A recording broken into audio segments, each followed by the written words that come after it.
Aquilo que a gente projeta na marca de um negócio nasce de marcas pessoais, de gente que intui, idealiza, desenha, cria propósito para algo fora de si ter relevância e servir. Algo que logo ali na frente pode morrer ou ter vida própria e prosperar.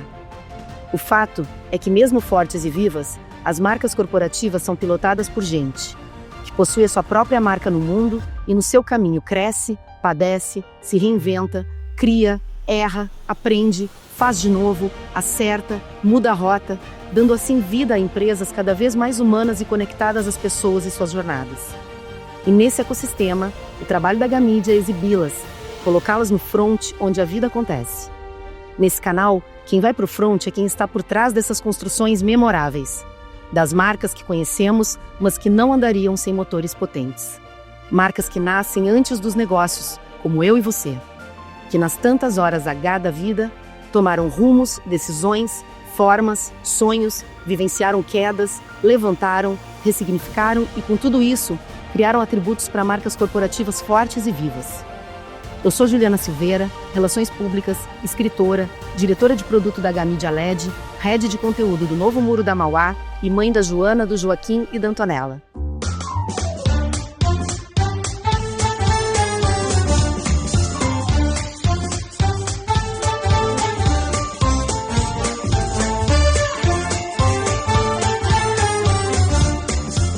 Hoje a taça de vinho é por um motivo especial.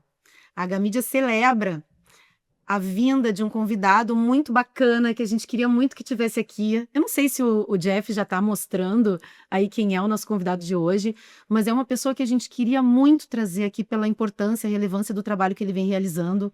E não tinha como não recebê-lo de um jeito especial, assim, como a gente gostaria de receber a todos, mas enfim, o Thiago tá aqui para ter esse bate-papo com a gente. Num momento diferente da Gamidia, a gente está num outro horário, fazendo uma janela para recebê-lo dentro da agenda dele, que não é uma agenda fácil. Não foi fácil a gente conseguir essa janela. E quase não foi, né? Quase não foi. E não tinha como não recebê-lo com um vinho para poder celebrar a tua chegada, Thiago, aqui na nossa casa. Que é assim que a gente recebe os amigos. Que então, bom, primeiro lugar, bem-vindo. Né? A casa está toda em festa. A casa da Gamidia está em festa com a presença do Thiago aqui. Como sempre, e quem acompanha o programa sabe, eu abro essa conversa, esse bate-papo, com um texto para ti, Thiago, para que isso estabeleça o nosso primeiro contato. Tá bom. Tá? Então, é um texto que eu faço com muito carinho, com base na história de vocês. Então, tu me passou uma história bacana, já dá emoção, assim, porque eu tenho esse prazer de mergulhar na história das pessoas, isso é uma coisa que mexe comigo, as biografias, eu tenho muita fé nisso. E mergulhar na tua foi realmente uma coisa muito especial, porque ela é provocativa, né? E então quero te trazer esse material que eu fiz para ti, com muito carinho, que é o seguinte: o nosso convidado especial de hoje, ele foi um empreendimento pessoal meu, baseado no desconforto comum que sentimos na presença daqueles que parecem enxergar o mundo sob a ótica de um drone, que voa mais alto do que muitos de nós é capaz de imaginar. Sob essas lentes de cara, a gente imaginaria uma máquina tecnológica potente. Talvez um robô IA, mas não. Assistir a um ser humano como eu e você, criar com clareza, experiências, afeto, profundidade técnica, futuros possíveis para a nossa humanidade, para o trabalho, para as relações do mundo no qual vivemos. Ele não é uma cartomante. Nem um espírito, né? Nem um cara visitado por espíritos que nos espiam do futuro, pelo que pude ver no mergulho ainda raso sobre o seu trabalho. Se trata de estudo e experiência, além de um tanto de genialidade. Ele é um cara de aparência jovem, entusiasmada, corajosa, curiosa, que hoje é um dos maiores especialistas em futuros no Brasil. Professor da Singularity University, palestrante internacional, empreendedor, fundador de movimentos que ajudaram a redefinir a educação e a inovação no país, palestrante na ONU, estudou na NASA, no MIT, em Harvard e na Universidade Hebraica de Jerusalém. Mas como idealizador e host desse projeto de biografias humanas, Tudo me leva ao desejo de conhecer menos o futurista e mais o Tiago, o homem por trás desse movimento. Onde vive e do que se alimenta essa mente brilhante. O filho da Vera e do Fernando, irmão mais velho. O pai do Valentim, o homem que vive tentando abastecer as pessoas de algo que ainda não aconteceu e ajudá-las a antecipar e se preparar para aquilo que ele já vê lá do alto do topo, onde ele tem o privilégio de alcançar. A pergunta que ressoa na minha cabeça curiosa, desde o dia em que uma palestra dele me criou um tanto daqueles questionamentos do tipo que busco na vida, capazes de transformar quem a gente é e por onde a gente vai, é: como se constrói um futurista de um corpo humano e suas histórias ordinárias? E qual o preço de enxergar o futuro antes da maioria? Bora entender? Tiago Matos, bem-vindo à nossa casa do H, para esse episódio especial de hoje. E obrigada pela confiança de topar o convite de uma entusiasta da vida humana, que sou eu, né? Para a gente desbravar a tua biografia e os percursos possíveis da vida humana. Que legal. Obrigado, Ju. Obrigado pelo convite. Obrigado pela generosa apresentação. Acho que não estou à altura dela, mas espero que eu consiga, no encontro de hoje, contar um pouquinho do Tiago e não do Tiago futurista, do Tiago empreendedor, do Tiago Matos, né? Mais sobre o ser humano, e vou fazer todo esforço aqui para abrir a caixa preta. Eu quero te dizer, para não parecer que isso aqui foi entusiasmo meu, isso tudo está embasado. Eu tirei essas informações do teu trabalho. Então, ele não é um elogio gratuito, assim, ele é um elogio fundamentado, né? E realmente eu tenho essa curiosidade, porque a tua palestra eu assisti mais de uma, e depois disso eu acabei consumindo um pouco do teu trabalho digital. Inclusive, te comentei que hoje usei um vídeo teu numa entrevista aqui no Hora H, né? Uma provocação tua, de que o teu material faz isso com a gente, né? Ele provoca todo o tempo um olhar questionador com relação à forma como a gente sempre fez, né? E também nos trazendo uma perspectiva de futuros possíveis, né? Eu gosto dessa tua ideia de que não é uma coisa, mas das possibilidades, enfim, que a gente tem por aí. E por isso queria começar antes do futurista, para que a gente possa te contextualizar, né? Falar do homem, né? Quem era o menino Tiago antes de pensar futuros? Nossa, qual deles, né? Foram tantos. Me conta deles lá, começa do primeiro. Claro. Eu acho que tive a chance, assim, de começar tendo muita validação, assim. A minha mãe, ela me botou para fazer comerciais quando eu era pequeno. E o ambiente de comerciais faz com que a gente tenha contato com, né, a câmera, o público, a audiência, um certo glamour. E eu acho que isso foi a primeira sementinha que eu lembro de me sentir muito seguro fazendo as coisas, né? Eu me senti muito feliz, muito orgulhoso, mas muito seguro, assim, de estar num ambiente que normalmente intimida a maioria das pessoas, e eu estava super bem. Logo em seguida, poucos anos depois, eu tenho uma lembrança super clara. Que idade foi essa que começou eu a acho que parte eu de tinha uns propaganda? 4, 5 anos, não me lembro, era bem pequenininho. Pequeno? E eu lembro de ter uns 7, 8 anos e tá na apresentação de Dia dos Pais no meu colégio, e pela primeira vez subir num palco e sentir o prazer do palco. Era uma peça, assim, era uma esquete que a gente copiava, uma esquete da televisão, assim, era uma esquete que a gente copiava um desenho animado, e era uma luta de boxe, e eu ganhava a luta de boxe. Então, quando a gente ensaiava na sala de aula, os meus colegas viram que eu ganhava. Então, a nossa peça, que foi a última dos grupos a ser apresentada, quando eu fui apresentado, primeiro apresentaram o meu antagonista, e todo mundo vaiou, imagina, um monte de criança, e quando eu entrei, eu já fui ovacionado, eu já achei aquilo legal. E como era uma luta de boxe, eu apanhava e caía. E toda vez que eu caía, os pais começaram a rir. E eu achei aquilo tão divertido, tão interessante, assim, me relembrou um pouco dos anos anteriores, onde eu tava ali na frente das câmeras. E à medida que eu percebia o riso dos pais, e principalmente do meu pai na primeira fila, eu ia caindo com mais força, com mais intensidade. E eles iam rindo mais. E aquela sensação me lembro, assim, de ser um primeiro momento onde eu me sentia, assim, bem especial. um monte de coisa aconteceu, acho que na minha vida de moleque, assim, eu né, acabei, como irmão mais velho, abrindo muito caminho para os meus irmãos. Nós três, a gente tem personalidades muito distintas, assim, eu sempre me senti muito zelador, muito cuidador deles. E quando eu estava no 8º ano ali do ensino fundamental, eu fiz uma troca de colégio. Eu saí de um colégio que era mais criativo, uma educação mais construtivista, uma educação até mais experimental em alguns níveis. Esse colégio ele tinha mais aulas de artes e música do que de ciências, né? Eu tive aula, por exemplo, de Iron Maiden. Uma aula literalmente de hoje teremos aula de Iron Maiden. Então era um colégio realmente muito diferente para Isso foi onde? Porque aqui em Porto Alegre, aqui em Porto Alegre. E aí eu troquei para um colégio mais tradicional, um colégio que meu pai entendia que era importante para passar no vestibular e assim por diante. Talvez até para conhecer um outro mundo que eu não conhecia.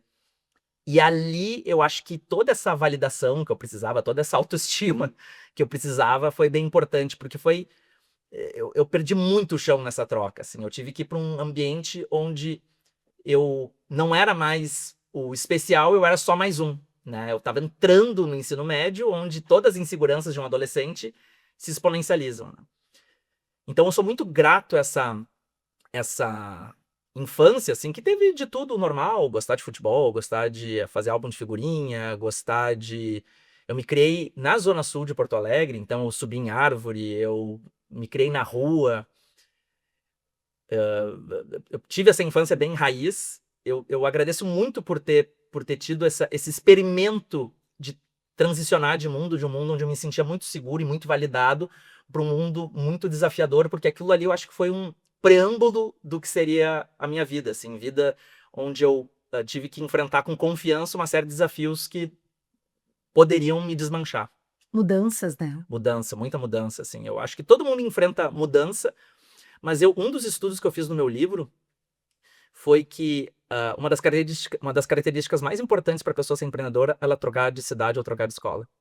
A gente fez entrevista em 4 cidades do Brasil e as crianças que ao longo da vida escolar trocaram muito de escola ou trocaram muito de cidade tendem a empreender mais. Olha que curioso isso, né? E eu consigo entender a correlação, é meio óbvio até, né? Tipo, quando você chega no ambiente escolar, que é o ambiente mais intimidador do mundo, né? Você tem ali 5, 6, 7, 10 anos, você tem que criar uma casca para conseguir sobreviver ao bullying, ao distanciamento, à solidão, a fazer novos amigos. E quem sobrevive a isso, quem sobrevive ao Vietnã, não vai ter medo de mais nada. É um desafio do recomeço, né? É o desafio do recomeço.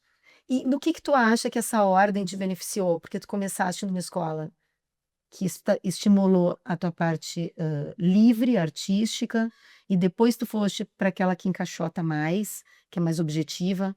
No que tu acha que tem benefício essa ordem? Que pergunta boa Porque podia essa. ter sido o contrário. Pergunta boa né? essa.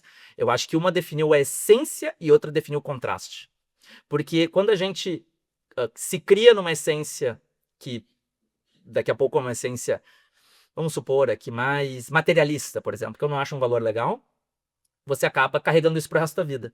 Mas se você tem uma essência, como eu tive, mais criativa, mais livre, mais disruptiva, mas não tem o contraste, você não consegue nem perceber o quão criativo, livre e disruptivo você é, né? Se você não tem, para enxergar o branco, você tem que ter o escuro. Para enxergar o escuro, você tem que ter o claro. Então, para mim, o benefício disso foi criar essa essência, essa característica bastante genuína, que eu acho que me acompanha desde então, e poder enxergar que nem todo mundo pertence a esse mundo, e que nem todo mundo é assim, e que nem todo mundo quer ser assim, e que nem todo mundo consegue ser assim. Isso eu acho que também é um validador, porque quando você percebe que você é capaz de fazer coisas que os outros não são capazes de fazer, isso é um diferencial, isso é uma distinção, isso é uma capacidade de, inclusive, capitalizar o seu trabalho, né? Não, e eu trazer aqui o nome, o Fernando e a Vera tiveram muita perspicácia nessa escolha. Não sei se isso foi intuitivo, enfim, mas de vocês construírem, de tu construir primeiro o teu eu, né? Porque eu acho que na liberdade de expressão e nas artes, eu trouxe alguns artistas aqui, né? E a gente teve esse papo, é através desse ferramental que tu constrói o eu para que depois tu possa estar no meio do todo lá e estabelecer a tua identidade, né? E de que forma tu vai, inclusive, caminhar na caixa, lá na parte mais objetiva, na distinção, como tu falou, no contraste, mas tu saber quem tu é primeiro é vital, né? Eu me sinto bem um subproduto dos meus pais. A minha mãe foi professora Pois eu tenho de como pergunta escola aqui, que da eu queria rede saber o que que tem pública. da Vera aí, do Fernando. A minha mãe foi professora da rede pública durante a vida toda, professora de história, de geografia. Começou a dar aula muito cedo e eu acho que eu sempre enxerguei a profissão de professora mais legal do mundo, mais bonita do mundo, mais imbatível do mundo, muito por ela, muito pela inspiração que ela me trouxe. E meu pai, ele foi um executivo de bastante sucesso e foi um dos caras que trouxe qualidade total, ISO 9000 para o Brasil, esses processos. Ele ia muito para o Japão na década de 90 e trouxe isso para o Brasil. Assim, eu não sei nem se não foi ele quem trouxe tudo isso. Eu não saberia dizer se foi ele ou se foi o grupo dele, mas ele era um desses visionários, assim. Então, o que acontece é que eu me sinto muito nessa mistura de alguém que admira educação, que quer impacto real, que entende que desigualdade é uma luta coletiva, porque por muito tempo o meu pai era a minha figura, minha referência profissional, executivo, o cara que, né, tinha altos salários, assim por diante. E eu ficava muito na dúvida porque minha mãe não tinha esse mesmo status profissional. Se ela, logo na primeira escola que ela deu aula, era uma escola super reconhecida. E eu, um dia, perguntei para minha mãe algo mais ou menos assim: Mãe, o que houve na sua carreira? Você começou tão acelerada e depois você foi para um outro ambiente, por que isso, né? E a resposta dela fez eu repensar todos os meus valores sobre carreira, né? Ela disse: Thiago, se eu não for, quem vai? O que ela quis dizer? Ela quis dizer que impacto direto, impacto real tem que ser construído em loco, né? Se eu que tenho consciência, se eu que quero lutar contra a desigualdade, se eu que quero transformar o mundo não for enfrentar uma realidade que é diferente da nossa, se eu não for até lá, quem vai ir? Quem não tem consciência? Então, por muito tempo, eu achava, primeiro, o que era um equívoco, assim, que a minha mãe talvez não tivesse capacidade de ter essa carreira de alta performance. Não, ela não só tinha, como ela decidiu abrir mão disso para ter outros ganhos, assim, inclusive de impacto real. E isso fez eu achar a carreira da minha mãe mais legal que a do meu pai. E eu acredito que muitas vezes isso acontece, né? A gente estava antes aqui falando, contando um pouco de bastidores aqui. Às vezes a decisão de um indivíduo na família, que muitas vezes é a mãe, de proteger mais os filhos, de estar mais presente com os filhos, de zelar mais pelos filhos, cobra um preço profissional. E isso fica invisível lá na conta, né, do sucesso profissional, do Nos sucesso indicadores, financeiro, né? nos indicadores Dos familiares. indicadores familiares. E isso é uma injustiça, além de ser uma injustiça enorme por não se colocar nessa conta, né? A gente não valoriza o outro, porque se não tiver uma pessoa que esteja cuidando do indivíduo, cuidando do cidadão com presença ativa, né? Que cidadão que vai nascer daí? Eu me lembro da minha mãe ir até a zona sul de Porto Alegre, extremo sul de Porto Alegre, voltar para almoçar com a gente, ir de novo e voltar. E só isso é, assim, emocionante para mim. E ela decidia almoçar todos os dias com a gente. Ela decidia levar a gente pro colégio todos os dias. Hoje em dia eu levo meu filho e busco meu filho todos os dias que eu estou com ele, porque eu digo, não existe nenhum compromisso mais importante no meu dia que levar e buscar ele Tu no colégio. falaste isso na tua palestra, E né? na palestra eu falei isso, eu tinha que fazer um teste, Exatamente. É. e eu disse, eu não fiz o teste porque eu tinha um compromisso mais importante. Então tem muito da Vera. Muito da Vera, muito do da Vera. Fernando. Mas eu quero até trazer, assim, jogar essa luz. Eu espero que a minha mãe e meu pai vejam essa entrevista aqui. Jogar essa luz de que eu reconheço esse invisível, sabe? Que para muita gente pode não ser percebido. Eu reconheço isso e fui reconhecer isso muito tarde. Mas dar visibilidade a isso na figura da minha mãe, da Vera, talvez dê visibilidade a muitas outras Veras que também são invisibilizadas nisso, sabe? Tem um trabalho importante deles, é um parêntese só nisso, quando eles te colocam, vão voltar de novo para a educação, na questão da tua formação artística, mais livre, nessa escola que é menos conteudista, essa que tu começaste, né? Porque ali tem muito ganho invisível. Perfeito?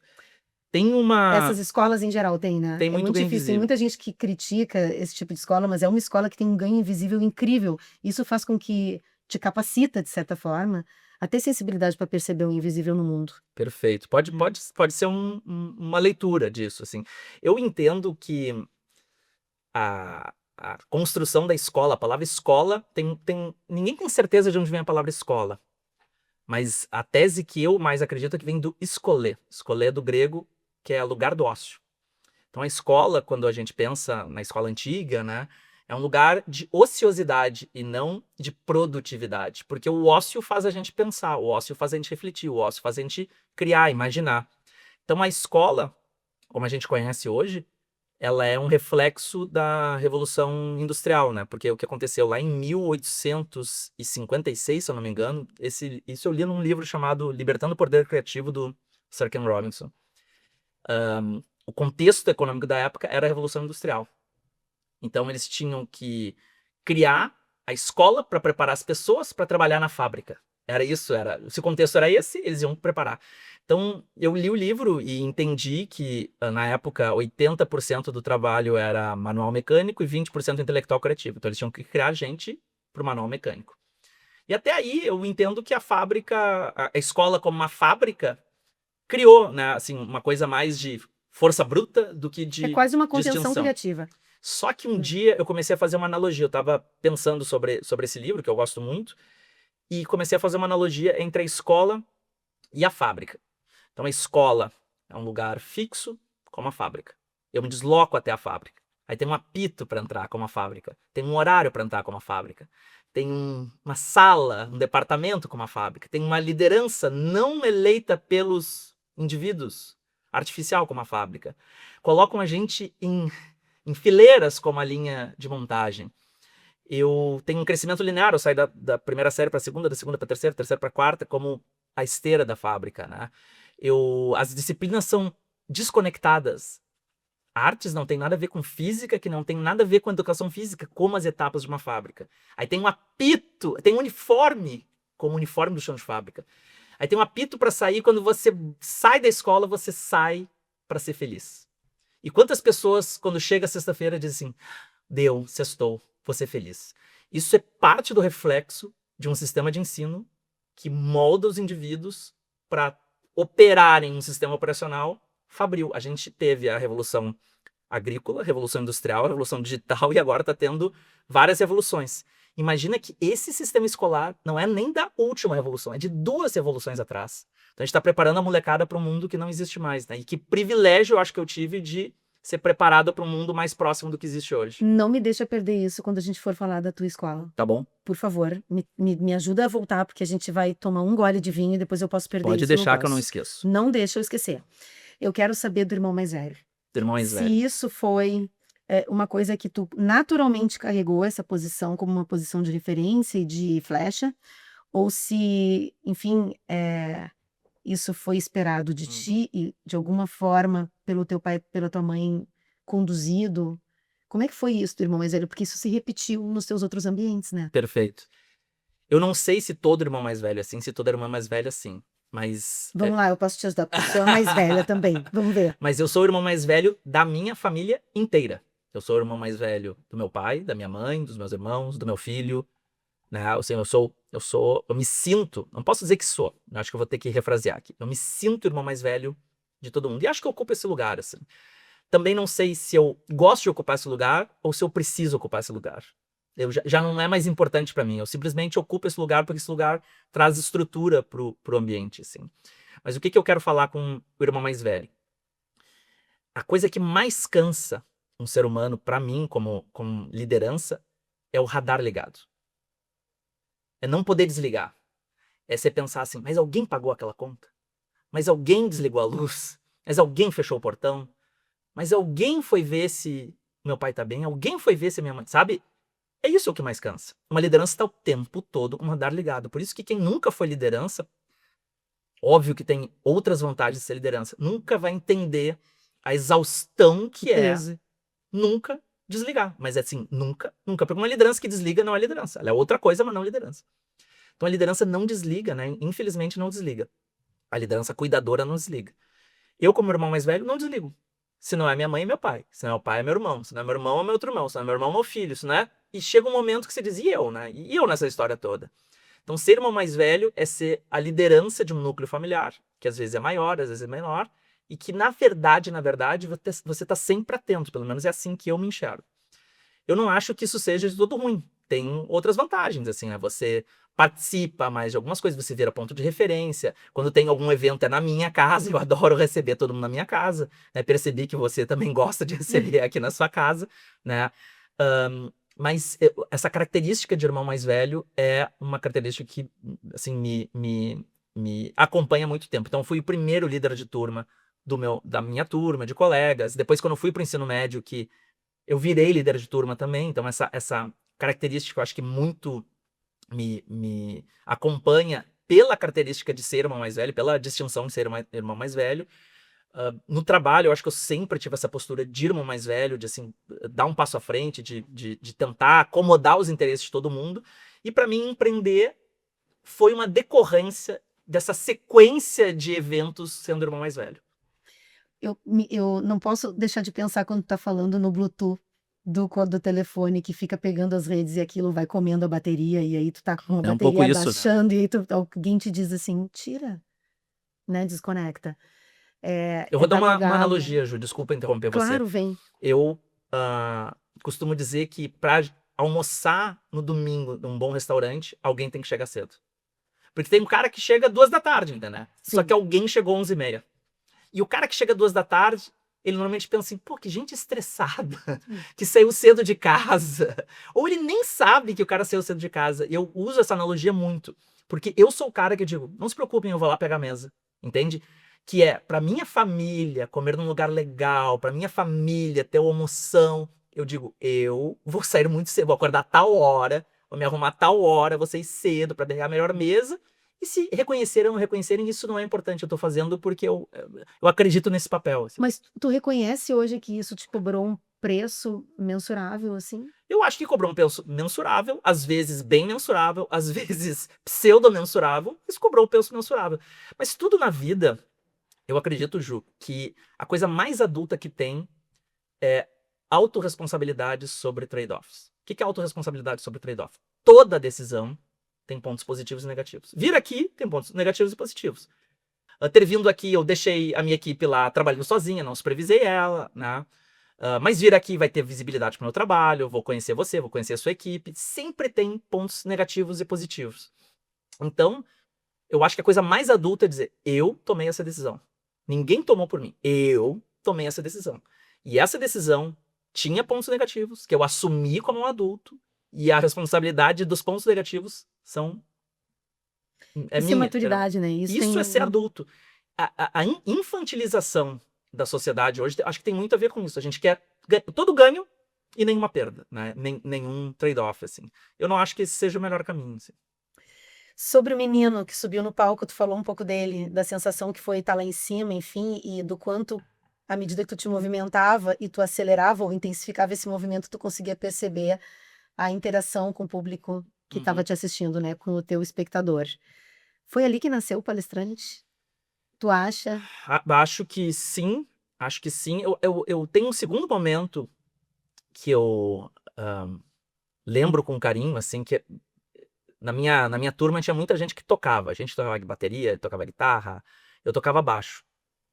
E esse colégio, ele tomou uma decisão bastante corajosa. A gente tinha 4 anos de inglês e deveria ter 4 anos de língua estrangeira. A língua estrangeira que a gente tinha no colégio era francês. Só que, em vez de fazer 4 anos, eles condensaram os 4 anos em 2 anos. Então, a 7ª série era muito difícil. A gente tinha uma língua nova, uma língua que não é uma língua que a gente vê nas músicas, uma língua que a gente não vê, né, no ambiente cultural. E mesmo profissional, né? Mesmo profissional. Então, a gente não tinha contato. Que tinha que ser muito acelerada, porque eram 2 anos em um. O que aconteceu, mesmo os bons alunos, eles não estavam performando bem.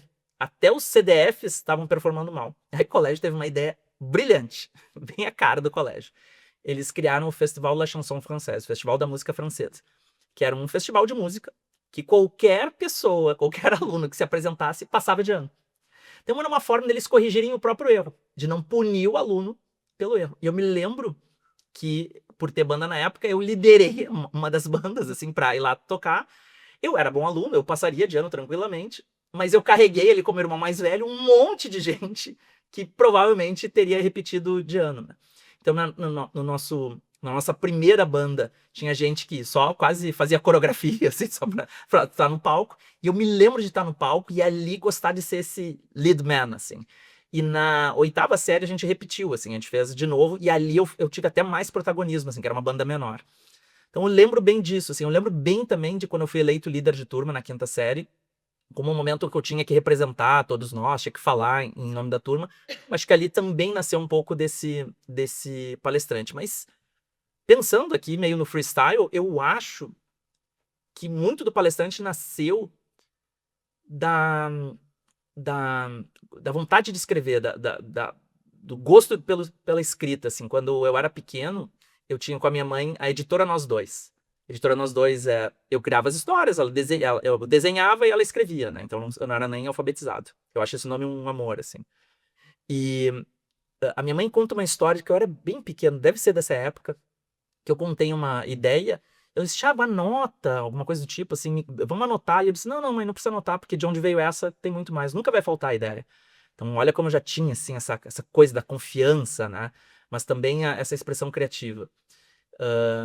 Então, eu entendo, assim, que esse caldo todo, assim, foi me levando para esse lugar, né? Que em algum momento, quando eu vi, eu Ia estava no palco, transbordar. né?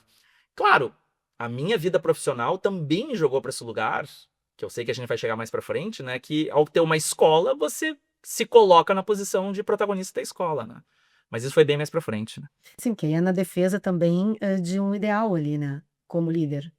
Né? E esse ideal é propagado pelo Você tem que vocalizar, sei lá, se eu sou líder de vocalizar. turma, eu tenho que Isso. vocalizar o interesse da turma inteira, né? Mas aí tem uma coisa engraçada que eu adorei uma história que tu respondeste sobre a tua banda, que tu gostava de compor, mas não gostava de tocar. É verdade. Que diagnóstico tu acha que isso traz do Thiago de hoje? Isso é muito característico. Essa banda depois foi uma banda que eu tive no ensino médio.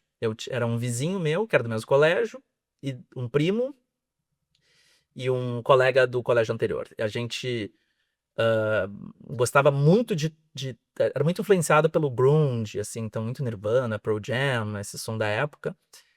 E Raimundos nos influenciou muito. E eu me lembro que eu achava um saco tirar a música dos outros.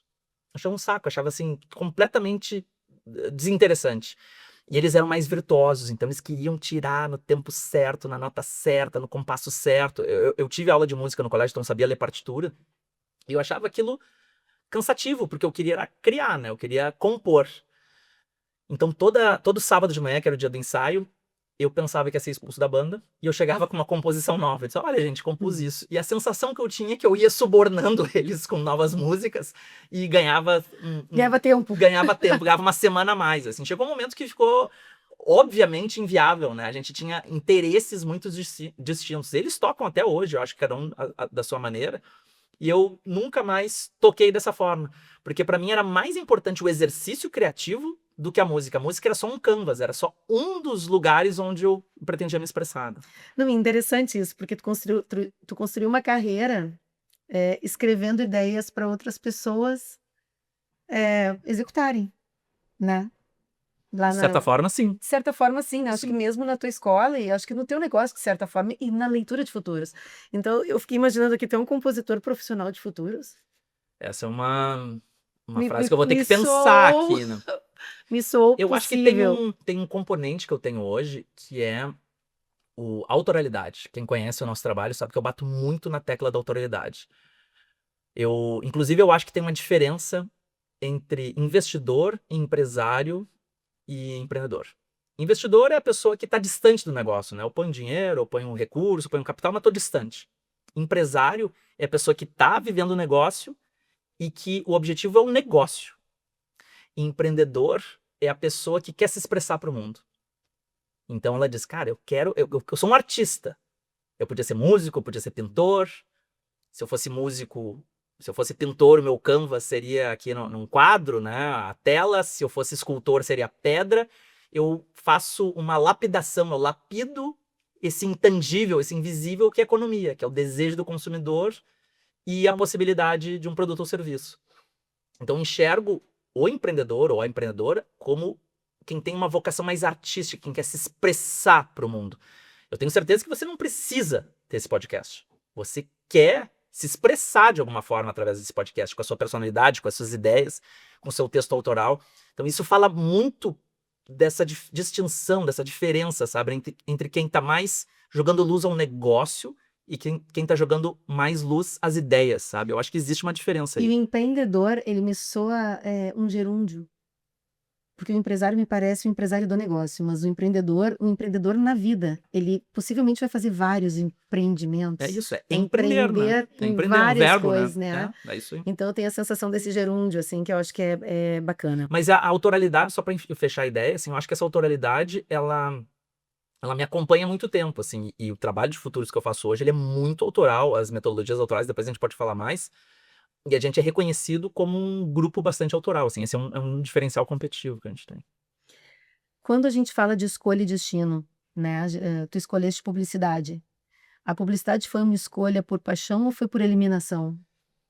Porque vai muito além, né? Teu trabalho hoje. Quando eu tinha 16 anos, talvez tenha acontecido o momento mais emblemático de toda a minha vida. Meu pai, que era essa figura profissional, super bem-sucedido, ele sempre serviu de mentor profissional e eu estava na dúvida entre três cursos.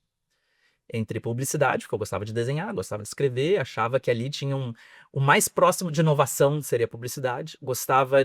Pensava em jornalismo, porque eu sempre gostei de futebol. Gostando de escrever, eu pensei, de repente, jornalismo esportivo, algo ligado a isso. Ou administração por negócios, por inovação, né? Eles se complementavam de alguma forma.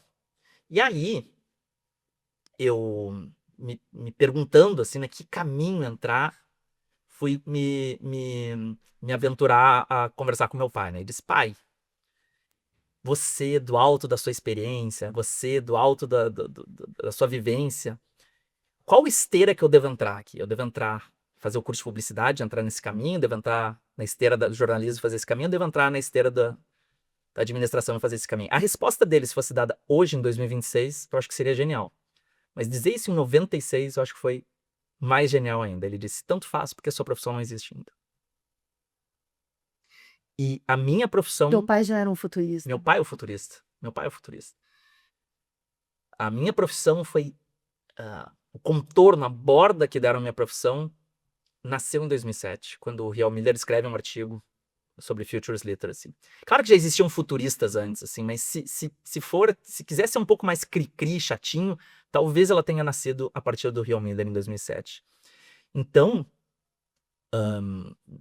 imaginar, né, essa jornada, né, com esse senso de permissão, foi algo que me transformou radicalmente. Meu pai, eu acho que ele não tem noção do impacto que essa frase, que é só uma frase, mas que diz um monte de coisa no subtexto, teve na minha vida. O que ele estava dizendo ali é, cara, se a sua profissão tanto faz, se tanto faz fazer o curso porque a sua profissão não existe ainda, você pode criar a sua profissão. Você pode criar uma empresa que não tenha mercado. Você pode estudar temas de mercados que não existem, né? Isso acabou repercutindo de uma maneira muito profunda na minha vida inteira, né?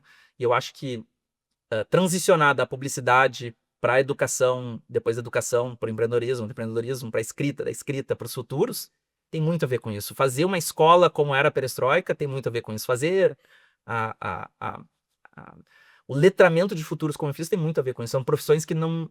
Ou se existiam, não existiam como existem, ou passaram a existir a partir daí, né? Foi um momento muito emblemático, assim. Se o Thiago de 17 anos encontrasse o Thiago de hoje num café, qual seria a primeira coisa que tu diria? Compra Bitcoin. É. Compra Bitcoin. Eu comprei bastante Bitcoin até, assim, bastante. Senão o pessoal vai achar que eu sou multimilionário. Mas eu comprei um número suficiente de Bitcoin para explorar a baixa do Bitcoin, que hoje é um outro mercado, né? Mas eu teria... É engraçada essa história, porque a gente lá na Aerolito, a gente dava um curso e a gente dava Bitcoin para os alunos. De tanto que a gente acreditava na tecnologia. A gente não dava um Bitcoin inteiro, a gente dava frações de Bitcoin. Mas assim, a brincadeira que eu tô fazendo aqui é uma alegoria a coisas que hoje eu sei, né, e que eu não saberia naquela época, né? Eu acho que o Bitcoin é um pouco disso. É uma metáfora a olhar um pouco mais para as novas tecnologias, olhar mais para esse universo de futuros que, para mim, nunca foi sistematizado, sabe? O meu pai, sim, tinha uma antevisão muito grande, é um inovador, acho que ainda é um inovador. Mas à medida que a gente vai ficando um pouco mais velho, a gente vai tomando decisões mais seguras, vai caminhando por mares, né, vai pegando caminhos menos sinuosos, assim, por mares mais tranquilos. E eu acho que eu teria corrido um pouco mais de risco nesse sentido, se eu pudesse voltar no tempo, assim. E olha que tu já corre, né? Porque hoje futurista, a gente vai pensar no futurista, pensa em ti. A gente não Não tem nomes sei, que não chovem na sei, assim, cabeça da gente, né? eu agradeço, assim, essa lembrança, mas sabe que é Talvez engraçado. tu saiba porque tu Claro, convive mais com o meio, claro. mas Tem uma coisa engraçada, assim, que pouca gente sabe, até talvez seja uma história legal de contar aqui.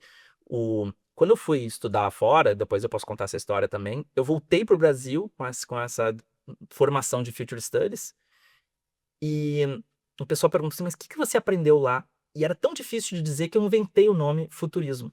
Futurismo é um movimento artístico, né, do Marinette, lá do início do século passado, e tinha um site chamado futurism.com, né, que eu gostava e que falava desses temas, e eu disse, porque eu estudei lá foi futurismo. E me arrisco a dizer, não tenho certeza disso, mas eu tenho eu tenho uma aula que eu mostro os dados e fatos, eu me arrisco a dizer que esse termo foi meio cunhado nesse momento histórico, assim, que virou meio que um jeito de chamar um campo de estudos, meio por acaso, porque não tinha borda, não tinha contorno.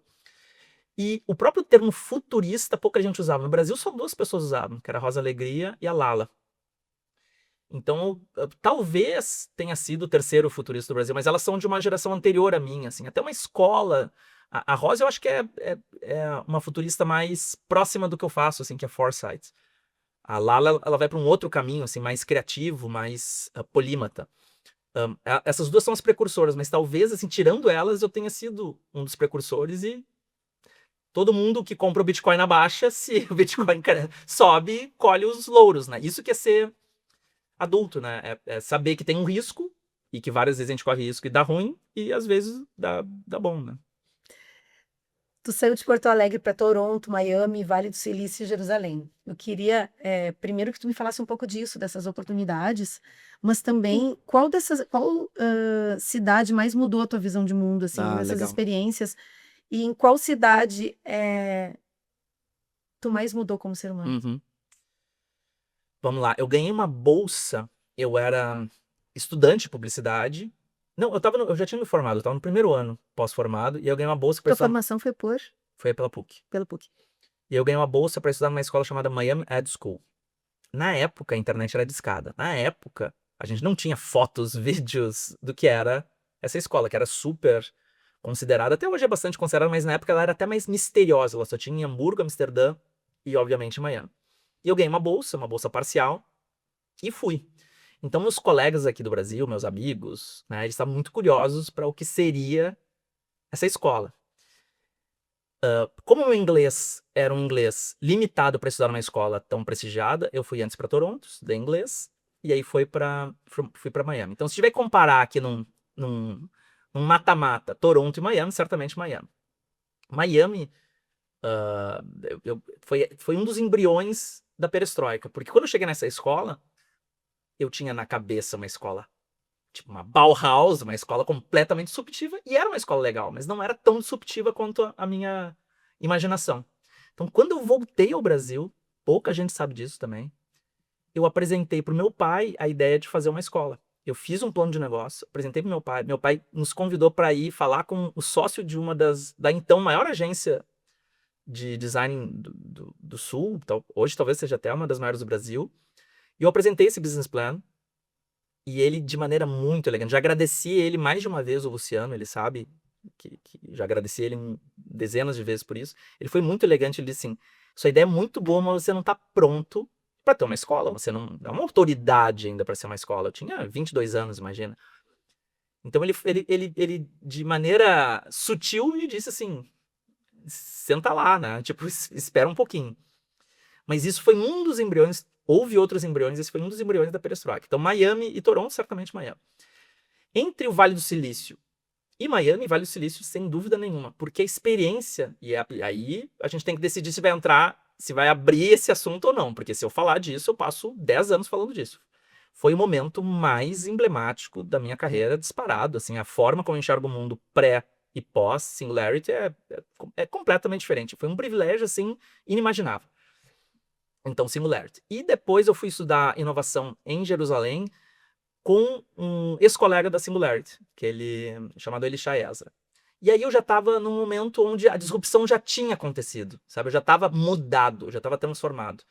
Então eu acho que lá eu meio que juntei os últimos pontos. Eu diria que quase essas cidades, assim, um entregou o bastão pro outro, sabe? Uma me preparou no inglês, que fez eu chegar na Miami Med School, que me preparou para a jornada profissional que eu teria ali na frente. Essa jornada profissional foi quem me abriu as portas para a Singularity. A Singularity me formou o profissional que eu sou hoje. E talvez Israel tenha sido o The Last Dance, assim, nessa composição dos meus estudos de Sim, o futuros. fim da Assim. tua gestação, esse processo. Perfeitamente. Que legal. A solidão de ver antes, Thiago. Queria entrar nesse bloco contigo, que é uma das coisas que chama atenção na tua palestra, né? Que eu acho que talvez seja o desconforto. Você quer acabar com o podcast, porque agora a gente vai é falar da deprê. Mais assim, ó. Porque eu não sei se tu consegue perceber isso após uma palestra no público, assim, mas a gente sai todo mundo meio rasgado. Meio um ovo quebrado, sabe? Entendo. Aquilo mexe de uma maneira... saiu todo mundo sai desconcertado porque tu sai admirado, palestra incrível, conteúdo é irrefutável, né, que tu traz ali, sempre muito embasado, fundamentado, mas a ideia de te ver enxergar e a gente não enxergar a mesma coisa, quem tá ali, e tentar e pensar assim, mas será que onde é que eu tava? O que eu tava fazendo que eu não tô vendo? Né? Eu fico, e claro, tô te falando do lado de quem tá assistindo, mas eu fico curiosa do teu lado, do lado de cima do palco, que é olhar para baixo e pensar, cara, essas pessoas não estão vendo o que eu tô vendo, né? Eu acho que Então, tem duas coisas, Ju, que eu quero primeiro agradecer mais uma vez, assim, você é muito generosa com a forma como você fala das ideias que a gente traz e tal. Então eu quero começar pela parte boa, depois a gente fala a parte difícil. A parte boa é que eu já vivi isso. Eu vivi isso, né? De novo, quando eu tava lá no Vale do Silício. Sim, cada um desses passos. Eu tive isso 10 vezes por dia. A palestra do Thiago, essa palestra de 1 hora, eu tinha 10 por dia. Eu tinha umas 9, umas 10, umas 11, uma meio-dia, umas 14, umas 15. Era uma atrás da outra, tinha um intervalo bem curtinho. E ela terminava 10h30 da noite. Todos os dias, incluindo o sábado. Então imagina como é que você saía. Você saía, era SU, né, de Singularity University, eles diziam que era Sleepness University, que ninguém dormia. E de fato, você chegava no quarto e você dizia, eu não sei nada, eu sou um ignorante completo, como é que eu não enxerguei tudo isso? Como é que eu vou sobreviver a toda essa transformação? Só que eu tive a chance de ver isso há 14 anos, né? Eu sei essa sensação, eu sei esse frio na barriga, eu sei como é perder o chão. Como é que eu elaborei isso? Eu entendi que é uma decisão, é ser adulto. Para perder o chão, eu posso ter um ganho, que é perder o teto. Que é navegar em lugares onde eu nunca navegaria, chegar em lugares que eu nunca achei que eu chegaria, acessar mesas e conversas que eu nunca imaginei que eu seria convidado, né? Hoje em dia eu sou convidado, assim, não vou falar nomes, assim, mas por várias celebridades para ir na casa das pessoas, ser meio uma espécie de guru, assim, e comentar como é que é o futuro, né? Tipo, as pessoas ficam escutando, onde investir, onde não investir, assim, é um privilégio ser escutado por essas pessoas, saber que as pessoas estão usando ali o tempo delas, que é muito caro para isso, né? Muitos empresários e tudo mais, muito CEO, muito se leva. Mas muita gente, sim, artista, gente da TV. Então eu sei como é que é perder o chão. O que eu me pergunto é se as pessoas estão percebendo que ao perder o chão, você também pode perder o teto. Porque daí dá uma sensação de liberdade, né? De não ter limite mais. Essa é a parte boa. A parte boa é que eu já vivi isso e consigo empatizar e tentar fazer provocações amorosas. São provocações, mas ainda assim amorosas. A parte ruim é que é realmente muito difícil enxergar um mundo que os outros não estão enxergando.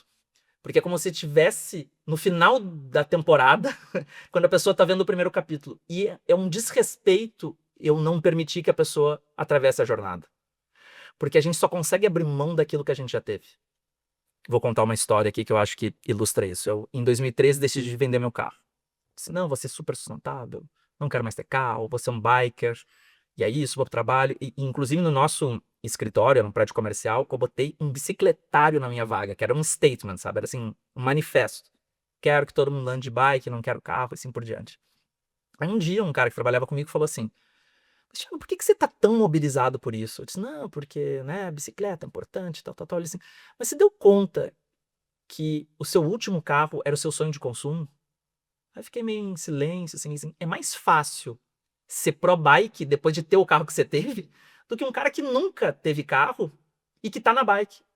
E aquilo foi tão poderoso, sabe? Quando a pessoa diz uma verdade, assim, que é uma verdade que mexe com a gente, eu disse, é verdade. Eu tô aqui pregando, na verdade, porque eu já atravessei essa ponte. Então eu já atravessei a ponte da transformação digital, eu já atravessei a ponte do propósito, já atravessei a ponte do SG, já atravessei a ponte da autonomia, já atravessei essas pontes e não é justo, por eu já ter atravessado, não permitir que os outros também atravessem.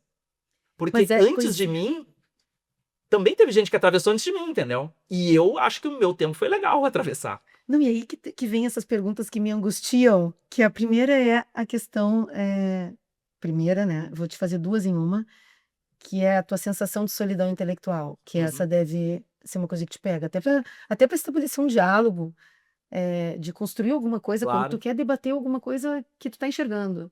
E tu Vou dar um ter, exemplo bem ilustrativo. Imagina que eu sento para falar. Vou dar o exemplo de ontem. Ontem eu estava fazendo um call com um cliente, que eu não vou dizer quem é, com a diretora de RH, com a diretora de marketing, com uma outra pessoa também era importante, que também é uma liderança, que eu não vou lembrar o cargo dela. E aí eu disse assim: olha, normalmente eu falo as ideias ao contrário do senso comum. Mas não porque eu tô querendo ser diferente, é porque eu já atravessei essa ponte e agora já vi a nova ponte, que muitas vezes é o contrário. Ela assim, me dá um exemplo. Eu disse assim, eu não acredito em cultura. Eu acredito em sistema. Cultura não é o que define a estratégia. Tem aquela frase famosa do Peter Drucker, né? Que cultura come a estratégia no café da manhã. E aí eu digo que sistema come a cultura no almoço. O que eu quero dizer com isso? Quer dizer que se... O que é cultura? Cultura é o que as pessoas fazem sem ninguém pedir. Se numa empresa as pessoas chegam no horário porque tem cartão ponto, e se eu não bater o ponto no horário eu sou punido, isso não é uma cultura, isso é, né, uma punição às pessoas. Cultura é se as pessoas chegam sem nenhuma punição. Então, normalmente a empresa tem uma estratégia, mas a cultura, que é o que as pessoas fazem sem ninguém pedir, vai definir a estratégia. Ela é mais forte que a estratégia. Estamos fechados nisso. Agora, o sistema define mais a cultura do que a própria cultura. Por exemplo, se eu tenho bônus trimestral, eu vou conseguir fazer uma cultura futurista ou vai ser sempre uma cultura de curto prazo? Vai ser de curto prazo, porque eu tenho um incentivo para o curto prazo. Então, queremos fazer um roadmap de 10 anos, mas bônus trimestral, eu digo, sistema, que é o sistema de recompensa, cria uma cultura de curto prazo que engole a estratégia de longo prazo. Então, eu disse isso para ela e ela ficou, assim, meio em choque, assim, meio desestruturada, porque ela é a pessoa de cultura da empresa. Quando a gente tem esse diálogo, eu percebo a pessoa pensando o seguinte, é como se ela tivesse um balãozinho, dizendo assim, mas a minha identidade foi toda construída em cima de cultura. Esse cara pegou e sequestrou a minha identidade. Quem eu sou agora? Né? É como se do nada eu tivesse roubado todo o capital que ela investiu, todos os estudos, os livros, todas as teses, todo o trabalho que ela fez, eu sequestro com um argumento. É muito desesperador isso. Então, imagina como que eu tenho que dialogar com essa pessoa. Eu tenho que dialogar na ponte dela, não na minha. Eu tenho que atravessar a ponte dela junto com ela para chegar na minha. E isso é muito solitário, porque eu tô lá na outra ponte querendo discutir sistema. Mas se não é possível discutir sistema, vamos discutir cultura, não tem nenhum problema. Agora, ter essa solidão já é algo bastante desafiador em condições normais. Ter essa solidão vivendo, eu me divido entre São Paulo e Porto Alegre, mas muito do meu tempo em Porto Alegre é mais desafiador, assim, que é uma cidade menor que São Paulo, né? Muito menor que, né, o Vale do Silício, do ponto de vista econômico e tecnológico. Então aqui essas pontes eu diria que elas estão um pouquinho mais atrás ainda, sabe, do que São Paulo. Ou seja, para sentar numa mesa e conversar às vezes de um assunto com amigos, os meus melhores amigos são pessoas que estão nessas contas também. Mas vários amigos, eu tenho que baixar a rotação, eu tenho que diminuir a velocidade, eu tenho que falar quase de um Thiago que não é, um Thiago que foi para participar da conversa. E essa é a deixa, esse teu exemplo para minha pergunta, junto com a solidão intelectual, que era exatamente como é que, para acompanhar isso, qual é o sentimento que é gerado em ti? Porque me passa, eu estou tentando trazer para mim, tem uma certa ansiedade em tu, bom, eu vou deixar a pessoa fazer o seu caminho, mas enfim, esse caminho, cada um tem o seu tempo. E o tempo, tu já está enxergando. O tempo está passando, Uhum. né? A gente sai da palestra com aquele TikTok, né, na cabeça. E eu fico pensando tudo desse outro lado, olhando para esse público e pensando, não, eles têm o tempo deles, mas e aí? E eu com essa ideia, esse negócio que vibra aqui, que eu já enxergo, como é que eu coloco isso no mundo? Uhum. Eu fiquei bem menos ansioso, e fui por muito tempo ansioso, quando eu descobri que não existe futuro, só existem futuros. Eu me permiti viver de uma forma diferente quando eu entendi futuros no plural, né? Então, qual foi a ressignificação? Eu agradeço muito ao Institute for the Future, que em 2014 foi quando eu tive o primeiro contato com essa ideia, mas muito ao Kim Treweiler. Um abraço para ele, adoro o Kim, sou fã do Kim, um grande ser humano, um grande profissional, que foi nosso head de pesquisa e hoje tem a Guilda, que é uma empresa de futuros também. O entendimento de futuros no plural, ele nos ajuda a entender a coexistência sem anulação. O que eu quero dizer? Se alguém me perguntar, o futuro da alimentação é orgânico ou sintético? Eu digo, os dois e mais infinitos tons de cinza. E mesmo antagônicos, eles não se anulam. Vai ter, sim, uma tendência, eu não uso o termo tendência, mas isso aqui não é uma palestra. Vai ter, sim, um movimento de alimentação orgânica, de plantar mais perto, de agricultura de subsistência, de alimentos sem pesticidas e assim por diante, sim, fato. E ao mesmo tempo coexiste um movimento de carne de laboratório. E mesmo antagônicos, com filosofias antagônicas, com técnicas antagônicas, em revoluções antagônicas, essa está na agrícola, essa está na pós-digital, elas não se anulam. Então só existem futuros no plural. Eu digo que qualquer pessoa que estuda futuros e é intelectualmente honesta não fala futuro, ela fala futuros. Tem gente que não estudou e aí fala futuro, tem gente que é intelectualmente desonesta e fala futuro. Diga-me que futuro vendes e te direi, diga-me que futuro defendes e te direi o que vendes, né? E ao entender futuros, eu respeito esses tempos, né? Porque para entender futuros, a gente não pode só ter o calendário, a gente tem que também ter o globo. Porque a gente está aqui, tomando um vinho excelente, falando em câmeras excelentes, com um computador de última geração, isso é um tempo. E a 1 quilômetro daqui tem uma pessoa sem saneamento básico. Em que tempo que a gente está? Em que ano que a gente está, né? Quem está no futuro, quem está no passado. Então tá todo mundo em 2026, uma pessoa que não tem saneamento básico está em outro tempo, né? Mas daí tem gente que agora, nesse exato momento, tá tendo um robô pintando a casa dele. Ele olha pra gente e diz, não, esses caras estão... Em que tempo esses caras estão, né? Eu que estou em 2026. Então, o erro é achar que o tempo se mede só pela timeline, pelo calendário, né? O tempo também se mede pelo mapa geográfico, né? No mesmo tempo, eu posso ter diferentes tempos. Mas também é pela percepção. Eu fui educado com a mesma escola, da mesma família, com a mesma alimentação que os meus irmãos. Eu sou mais futurista que eles. Eu tenho irmãos que são mais resistentes ao futuro e tenho irmãos mais abertos ao futuro. E como na mesma família, com a mesma educação, né?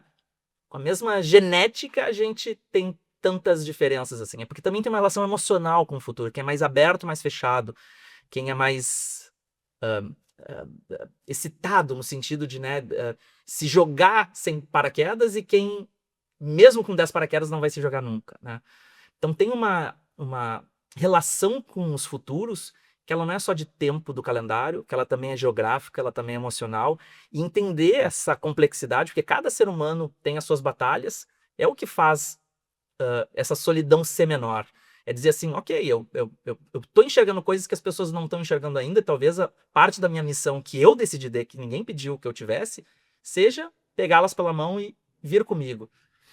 Mas a verdade verdadeira é que em vários momentos é brutalmente solitário enxergar questões que não estão sendo endereçadas. Vou dar um exemplo bem prático. Quando houve as enchentes aqui em 2024 no Rio Grande do Sul, eu mobilizei um time de 300 voluntários para a gente criar mapas de futuros para o estado. É um trabalho chamado 1000 Futuros, com 1000 possibilidades de prevenção de novas enchentes para o estado do Rio Grande do Sul. Esse mapa, se fosse ser vendido, custaria assim, mais de 20 milhões de reais. É uma fortuna, assim, foi um trabalho voluntário. Todo mundo que entrou voluntário, a minha empresa entrou voluntária, eu entrei voluntário e assim por diante. Eu tentei muitas vezes apresentar isso para o poder público. Tive muita dificuldade de apresentar isso para o poder público, Inclusive rolou uma confusão, assim, num momento em que eu tinha uma audiência com o governador e foi desmarcada em cima da hora. E até hoje o pessoal acha que eu não fui na audiência, mas na verdade desmarcaram comigo, essa é outra história. E só no início desse ano que eu consegui apresentar de fato para o governo. E quando eu apresentei, eu tive a sensação de que existia uma boa intenção, mas uma fraca leitura de futuros. Porque quando eu apresentei tudo isso, eles ficaram assim, legal que você quer entregar esse material, quase como se eles estivessem me fazendo um favor. Eu dizia, não, vocês não estão entendendo. Teremos enchentes recorrentes no Rio Grande do Sul pelos próximos muitos anos. Eu não sei de que tamanho que vão ser. Talvez tenha nesse ano, inclusive. Será que vai ter? Eles ficaram meio na dúvida. E agora a gente já tem dados suficientes para saber que existe uma boa possibilidade disso acontecer. A gente não sabe se vai ser tão grande, se vai ser menor. Então, para mim, imagina que desesperador é você tentar uma audiência de um trabalho de 20 milhões para Aí a dizer, ansiedade que eu falei. dizer assim, pelo amor de Deus, eu sou um cidadão, eu só quero que você proteja, não é a minha, eu tô protegido, é a sociedade como um todo. E as pessoas se perguntam, mas será que o Thiago quer? Né? Por que eu vou receber esse cara? Por que eu vou receber esse trabalho? Entende? Assim, tem um filme da Netflix que é famoso, que é o Don't Look Up, aquele Don't Olhe Pra Cima, que é um meteoro vindo, e a ciência fica tentando dizer, olha, vai bater um meteoro, e as pessoas ficam pensando em outros interesses, assim. Eu sinto que para vários assuntos existe esse negacionismo, assim, né, assim, esse desinteresse por temas que são centrais, como, por exemplo, a sustentabilidade, ESG, sabe? Tipo, um tema central, que qualquer pessoa que tem filho e não está mobilizada com ESG, ela não entendeu o tamanho do problema, né? Ou inteligência artificial, que é um tema que permeia absolutamente todas as carreiras. Sim, é bastante solitário, mas ninguém botou uma arma na cabeça e disse, ocupe esse lugar. Essa tua colocação de trazer exemplos me ajuda a enxergar também um outro lado do futurista, desse cara que enxerga futuros, que é um desafio que me parece um desafio gostoso, um desafio que talvez mova o teu dia a dia, que é entrar em cada ecossistema Uhum. e ver aquele futuro possível. Porque, na verdade, como tu falou que são vários, e a gente realmente não está todo mundo em linha, né? Deve ser desafiadoramente interessante poder entrar nas pequenas comunidades, nas pequenas atmosferas de empresas, de cidades como a nossa, e poder enxergar em que futuro dos futuros esse cara precisa olhar, enfim, né? Ou talvez em que momento, em que capítulo dessa novela, claro, dessa série esse cara assim, tá. eu costumo dizer que a gente trabalha transversalmente, né? A gente atende todos os mercados. Então a gente pega a camada futurista de todos os mercados.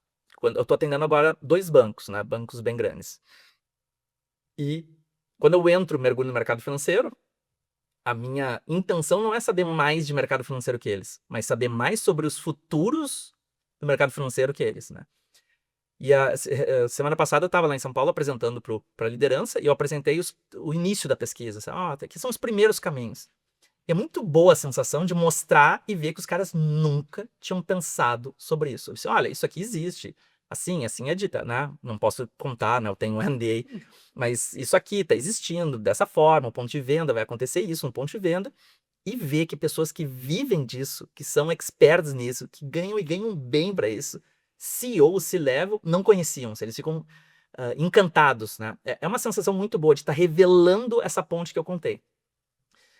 Mas, ao mesmo tempo, é muito exaustivo, porque imagina uma profissão onde tudo que você sabe vira nada em 6 meses, né? Assim, Pois é, eu tenho uma pergunta aqui que que previsão, porque tu faz isso há algum tempo, né, Thiago? Quanto tempo tu faz? eu comecei a fazer de maneira informal na perestroika, que a gente tinha cursos, né, de negócios, mas de maneira mais formal desde 2012.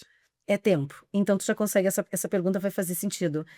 Qual foi a previsão que mais te deu orgulho por tu ter realmente visto isso e conseguido, de alguma forma, preparar um mercado, uma empresa, um ecossistema e viu que isso aí fez a diferença? A previsão que eu tenho mais orgulho é o ChatGPT. Ela aconteceu assim. Em 2012, conheci uma inteligência artificial chamada Narrative Science. Ela era uma inteligência artificial que escrevia textos jornalísticos, assim, era indistinguível, né, de um ser humano. esportes, mercado imobiliário e economia. Esses três ela era muito boa. E na época ninguém conseguia dizer o que era máquina escrevendo, o que era ser humano escrevendo. Porque são textos mais duros, sabe? O texto de econômico é um texto mais duro, o texto esportivo era menos a resenha do jogo e mais um texto de números, sabe? Então eram textos mais duros, a IA escrevia realmente muito bem. A Forbes começou a usar isso. Quando eu vi a Forbes usando isso, eu disse, tem algo acontecendo aqui. Eu fui estudar esse campo se chamava na época Computational Creativity.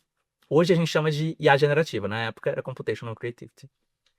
Aí eu fui ler um livro chamado The Singularity is Near, do Ray Kurzweil, onde tinha uma curva exponencial. Eu não vou aborrecer vocês, não se preocupem, com conteúdo técnico, ainda mais sem slide. Mas eu só vou dar um glimpse aqui, um cheirinho do que eu... Só pra gente começar a correr.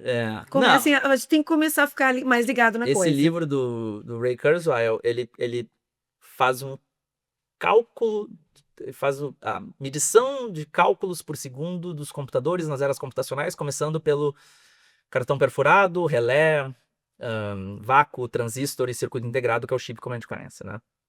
E aí é uma curva exponencial, então ele defendia, segue defendendo e tá acertando que o computador ia evoluir numa razão exponencial. Isso estendia um negócio chamado lei de Moore, né? Todo mundo já ouviu falar da lei de Moore, que era um computador fica a cada 18 meses, ou metade do preço, ou metade do tamanho, ou o dobro da potência. Mas o Moore falou do microchip, ele estendeu isso. E aí eu, vendo esse gráfico, tive aula com o Kurzweil, tive a chance de conversar com o Kurzweil lá na NASA, e eu disse, cara, se a Computational Creativity está aqui, não era muito difícil fazer um cálculo, assim, de que em 10 anos a gente vai ter isso no celular. E isso vai possibilitar fazer vídeo, texto, sabe, imagem. Essa Computational Creativity vai estar acessível, assim. Então fiz essa previsão, comecei a falar, comecei a botar em aula. E as pessoas me criticavam muito, assim, por essa previsão. Era bem criticada. CEO, meus amigos do Vale criticavam, era bem criticada. E ela se confirmou. Então eu brinco que quando chegou o ChatGPT, todo mundo teve um sentimento, né? Teve gente que teve alegria, empolgação, teve gente que teve medo, receio, e eu tive alívio, né? Por fazer uma previsão de 10 anos e ela se confirmar. Essa é a que eu mais me orgulho, assim. Não quer dizer que seja a melhor necessariamente, porque tem uma fundamentação matemática por trás dela. Ela tá super documentada. Agora, tem uma história que eu lembrei, não estava nem preparado para falar agora, relacionada a essa previsão, que me deixa muito feliz. Eu tenho um amigo chamado Luiz, o Luiz Araújo, que ele era tradutor na época, tinha uma empresa de tradução. Ele viu essa aula e ele começou a fazer uma transição profissional porque ele viu que a profissão de tradução ia se extinguir, né? Pelo que eu estava mostrando ali. E, de fato, hoje eu acho que a tradução está muito mais desafiadora do que era há 10 anos. Hoje ele trabalha em outro mercado e ele fala, assim, fala com carinho, com respeito, de que foi graças a essa aula e até em confiar na previsão e no método que ele fez a aposta. Então, se só o Luiz já tenha tido ganhos com essa previsão, eu já fico feliz. Mas eu acho que mais gente teve ganhos, assim, com essa previsão também. Que legal. Previsão das que tu tiveste que mais te ensinou humildade? Mais ensinou humildade? Essa pergunta não é tão simples assim, porque a gente tem que falar um pouco mais das que a gente errou, né? Eu acho que teve uma que foi bem interessante, que foi com relação a um metaverso. Eu, em 2016, comecei a estudar 4 campos que estavam convergindo. Que era, deixa eu ver se eu lembro, outras realidades é realidade mista, realidade virtual, space mapping, que é eu escanear o espaço, né? Um scanner que escaneia a mesa, a taça, você, eu. Era expansão tátil, que você consegue sentir outra pessoa à distância. Aí eu não vou explicar muito bem como é que é, porque seria uma palestrinha também. E neurofeedback, que é EEG lendo as ondas cerebrais e produzindo o resultado a partir das ondas cerebrais. E eu vi que essas 4 convergiam num negócio. E em 2016 eu chamei lá, o nome que a gente deu era péssimo, mas era assim, essa realidade gamificada né, composta desses 4 vetores. E eu tinha bastante convicção que a gente teria hoje mais disso, sabe? Então, quando começou a surgir o metaverso, eu me senti bem confiante de que ele viraria. E o metaverso, ele acabou sendo uma bolha onde, por exemplo, a Meta ganhou mais dinheiro vendendo a ideia de metaverso do que com anúncio. Dizendo de novo, né? ela ganhou mais dinheiro valorizando as ações da própria Meta, dizendo, ó, o metaverso tá aí, do que vendendo anúncio. Ou seja, o negócio dela foi uma narrativa, né? E eu fiquei bem frustrado, assim, eu acho que eu me senti bem, como é que eu vou dizer assim, quase manipulado, assim, por essa narrativa, porque eu entrei nessa, sabe? Então essa eu acho que me trouxe bastante humildade. Eu tinha tanto dado, tanta convicção, eu defendia com tanto vigor, que depois que eu entendi melhor a estratégia da Meta, eu me senti parte das pessoas que venderam essa narrativa, eu acho que me trouxe bastante humildade. Assim. Mas ela era um futuro possível, não? Vai ser, assim, vai acontecer, mas eu acho que da forma como eu divulgava, ela tava mais perto, ela vai acabar sendo um pouco mais longe, assim. Tu tem dificuldade em estar no agora? Tenho bastante, assim. Tenho bastante dificuldade em dizer agora eu só vou ver uma série, ou agora eu só vou ficar na praia, ou agora eu só vou curtir. Eu tenho bastante dificuldade. Eu normalmente tendo a tá numa etapa na frente, sabe? Tá menos aqui, tá uma etapa na frente. Tipo, agora eu tô aqui, porque eu tô na plenitude das faculdades mentais para responder tudo. Mas se eu tiver mais ocioso em termos de capacidade mental, se eu tô, sei lá, num jogo de futebol, eu vejo o jogo, mas tô pensando no próximo. Se eu tô cozinhando, eu tô tô pensando no próximo.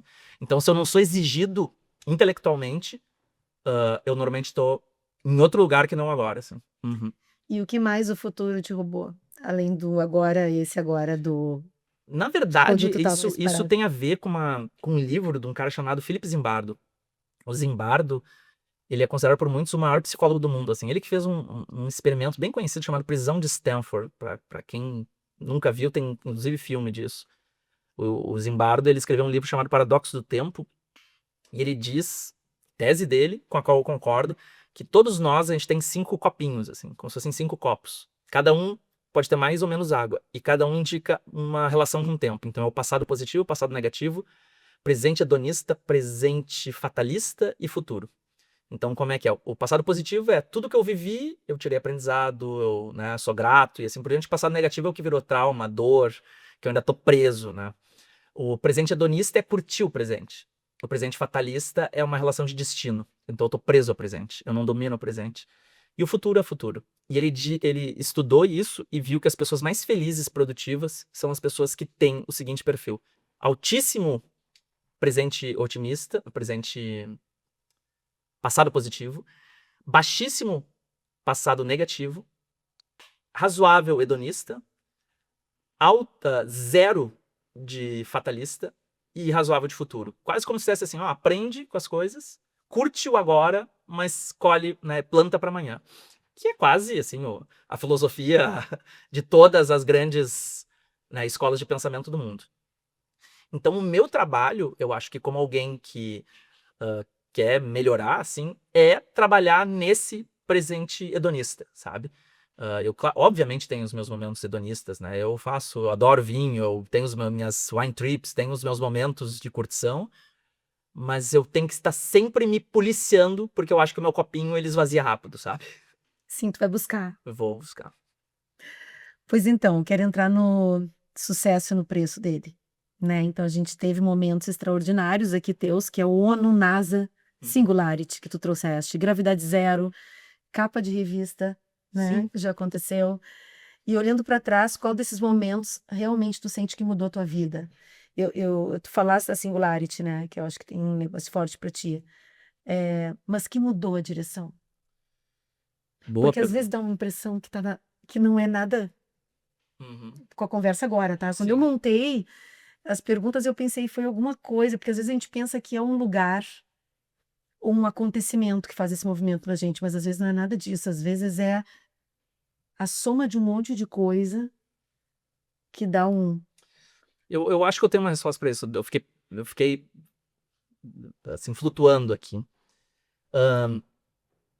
Eu nunca quis ser famoso. Nunca quis. Inclusive, eu fujo da fama, sabe? Eu costumo dizer que tem gente que persegue a fama e eu sou o cara que fuge da fama. Eu acho uma prisão a fama. Então, se eu pudesse ter um clone meu com outro avatar, com outro nome, que falasse as minhas ideias no palco sem ninguém me conhecer, eu estaria completamente realizado, porque eu não teria que pagar o preço que é a visibilidade, que é tá lá no camarim, que é viajar, que é tudo isso que eu não acho isso legal, eu acho zero glamouroso, assim. Então eu não persigo. Por exemplo, vou contar uma história que essa ninguém sabe, assim. Aqui no Rio Grande do Sul, eu tenho um veículo que entrega o prêmio de influencer do ano. Aí, eu acho que em 2022, eles entregaram um prêmio de influencer do ano e me ligaram. Eles disseram, Thiago, você tá ganhando aqui o prêmio de influencer do ano pelo 2º ano consecutivo. Eu disse, como assim 2º ano consecutivo? Você ganhou ano passado mesmo, você nem sabia disso. E aí eles disseram, você vai anunciar esse ano? Porque ficou meio esquisito ano passado você não anunciar. Aí eu disse, pois é, mas eu nem me enxergo como influencer. Pra mim foi... E aí as outras pessoas eram pessoas bem conhecidas, assim, era tipo o Rafinha Bastos, o Duda Garbi. E eu disse, mas como, que votou em mim? Senão eu nem sou influencer. Eu olhei, eu tava um mês sem postar. Eu disse, mas quem são as pessoas que acham que eu sou influencer? Eu nem persigo esse lugar de influencer, né? Eu acho que muita gente que compartilha conteúdo nas redes sociais não quer compartilhar o conteúdo, quer ser famosa. Né? Quer ser influenciador. Quer ser influenciador, quer entrar no Big Brother, enfim, né? quer a fama, quer um outro ativo. Então, eu nunca quis ser essa pessoa. Mas chegou um momento da minha carreira em que eu passei ali um período de 1 ano, 2 anos, saindo muito na mídia, né? Então, sei lá, eu saí nas páginas vermelhas da Isto É, saí no Danilo Gentili, saí no Pânico, sabe, uma entrevista na página 3 do Globo, uma entrevista grande. E eu achei, olha que engraçado, eu achei que com isso as minhas ideias iam dar sozinha, sabe? Eu disse assim, que bom, eu cheguei no lugar que eu precisava chegar para as ideias andarem sozinhas. Isso me deu um alívio, assim, de estar agora anda sozinho. E não, elas andam um pouquinho, andam 1, 2 meses, né? E né, você capitaliza isso e morre. E eu fiquei dizendo assim, então para que as ideias, para que as novas ideias, porque eu não vou viver sempre das mesmas ideias, para que as novas ideias tenham visibilidade, eu vou ter que fazer tudo isso de novo, e eu não vou fazer isso de novo. Eu não vou. Tudo assim, isso e todo o tempo? Assim, eu não vou fazer essa jornada de novo, não vou, sabe? Não vou fazer esse esforço de assessoria de imprensa, sabe? Assim, para passar por esse caminho de novo, assim, porque o objetivo não é a visibilidade do indivíduo, o objetivo era a visibilidade das ideias, e eu ingenuamente achei que as ideias iam caminhar sozinhas a partir daí, né? E foi um erro estratégico, assim. Então, assim, nenhum desses momentos mudou a minha vida. Todos eles foram importantes, mas nenhum mudou a minha vida. Às vezes as pessoas perguntam assim, mas muita gente mandou mensagem pra você. Cara, algumas dessas entrevistas eu não recebi nenhuma mensagem, nenhum e-mail, nada, assim. A gente parece que tem uma super visibilidade, nada, assim. Porque eu acho que, primeiro,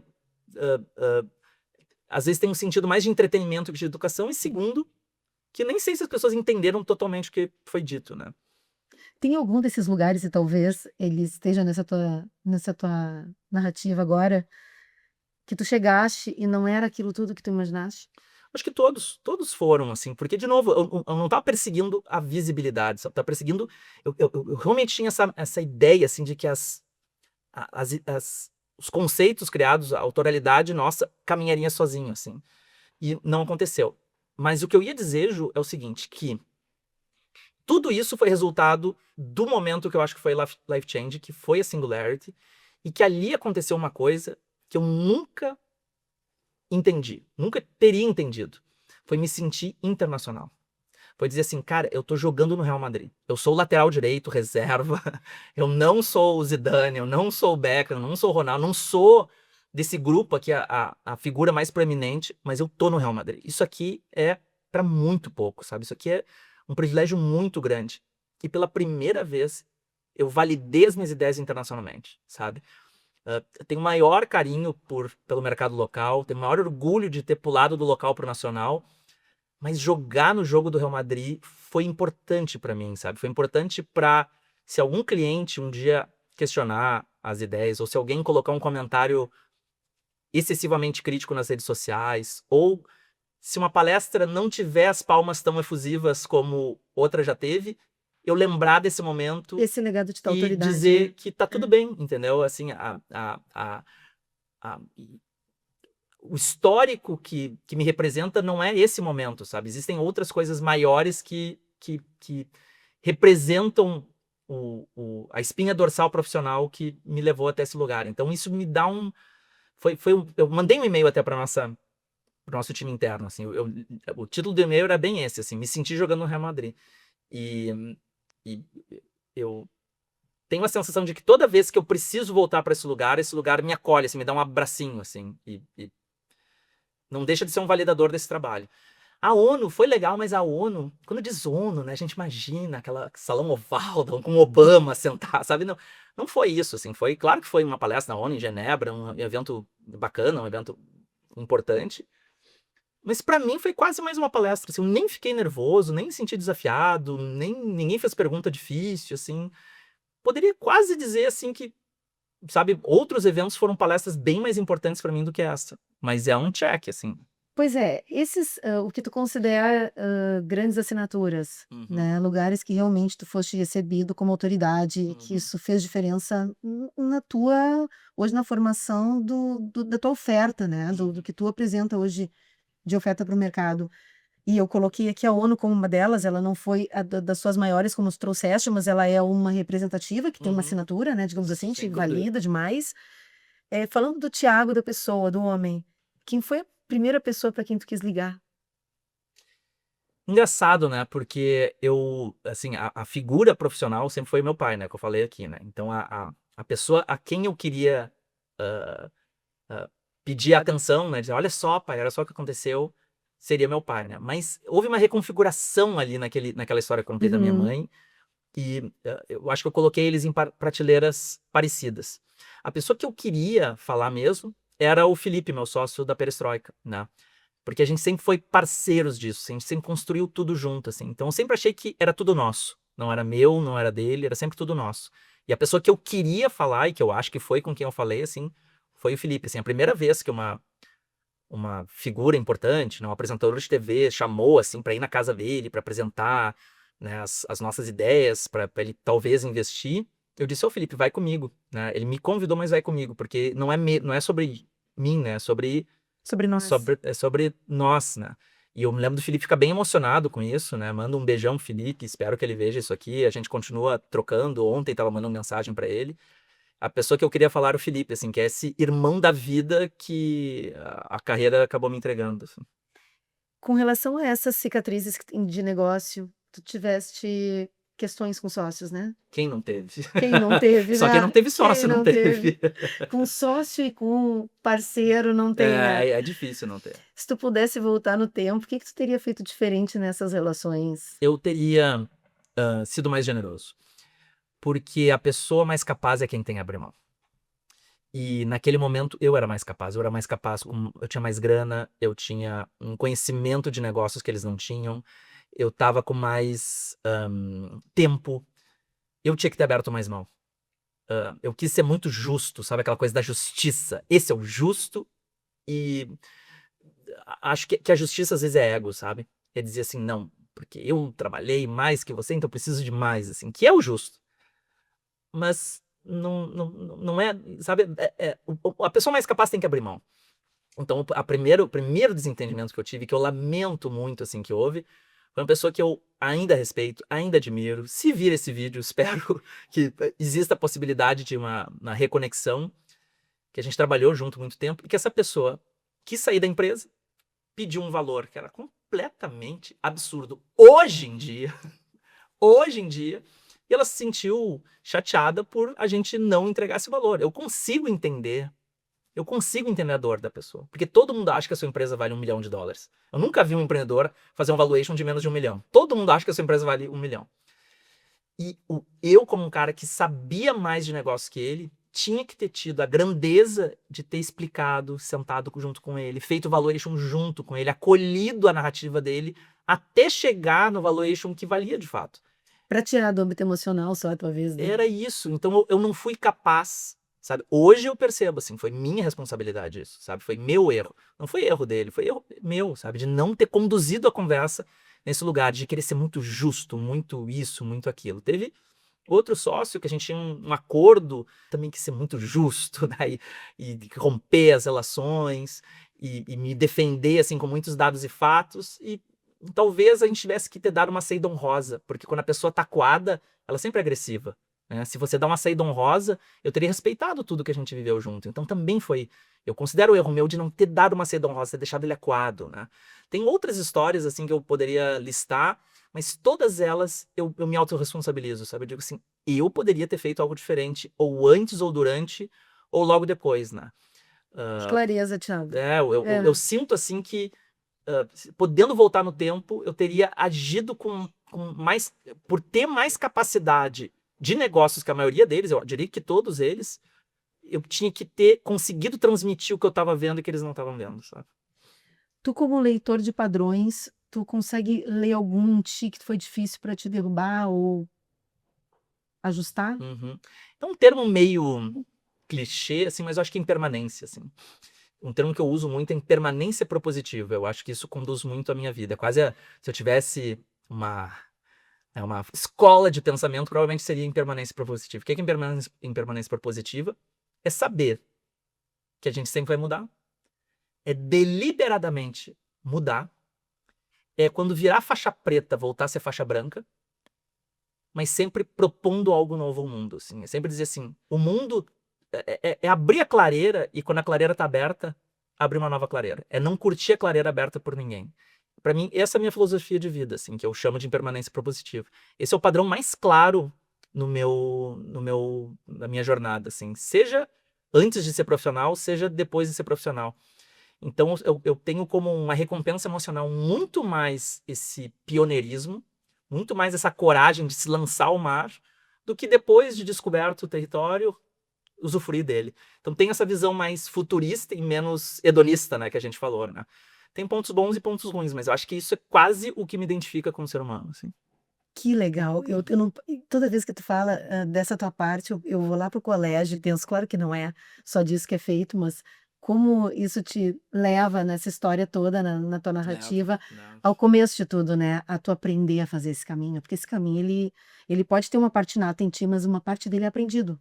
Porque é o teste, é o vivenciar, né? Assim, É ter tido terreno, espaço para experimento, tem o Felipe, pro eu citei ele criativo. aqui e eu reforço algo que eu ouvi pela primeira vez com o Felipe, depois eu entendo que evoluiu um pensamento do Felipe.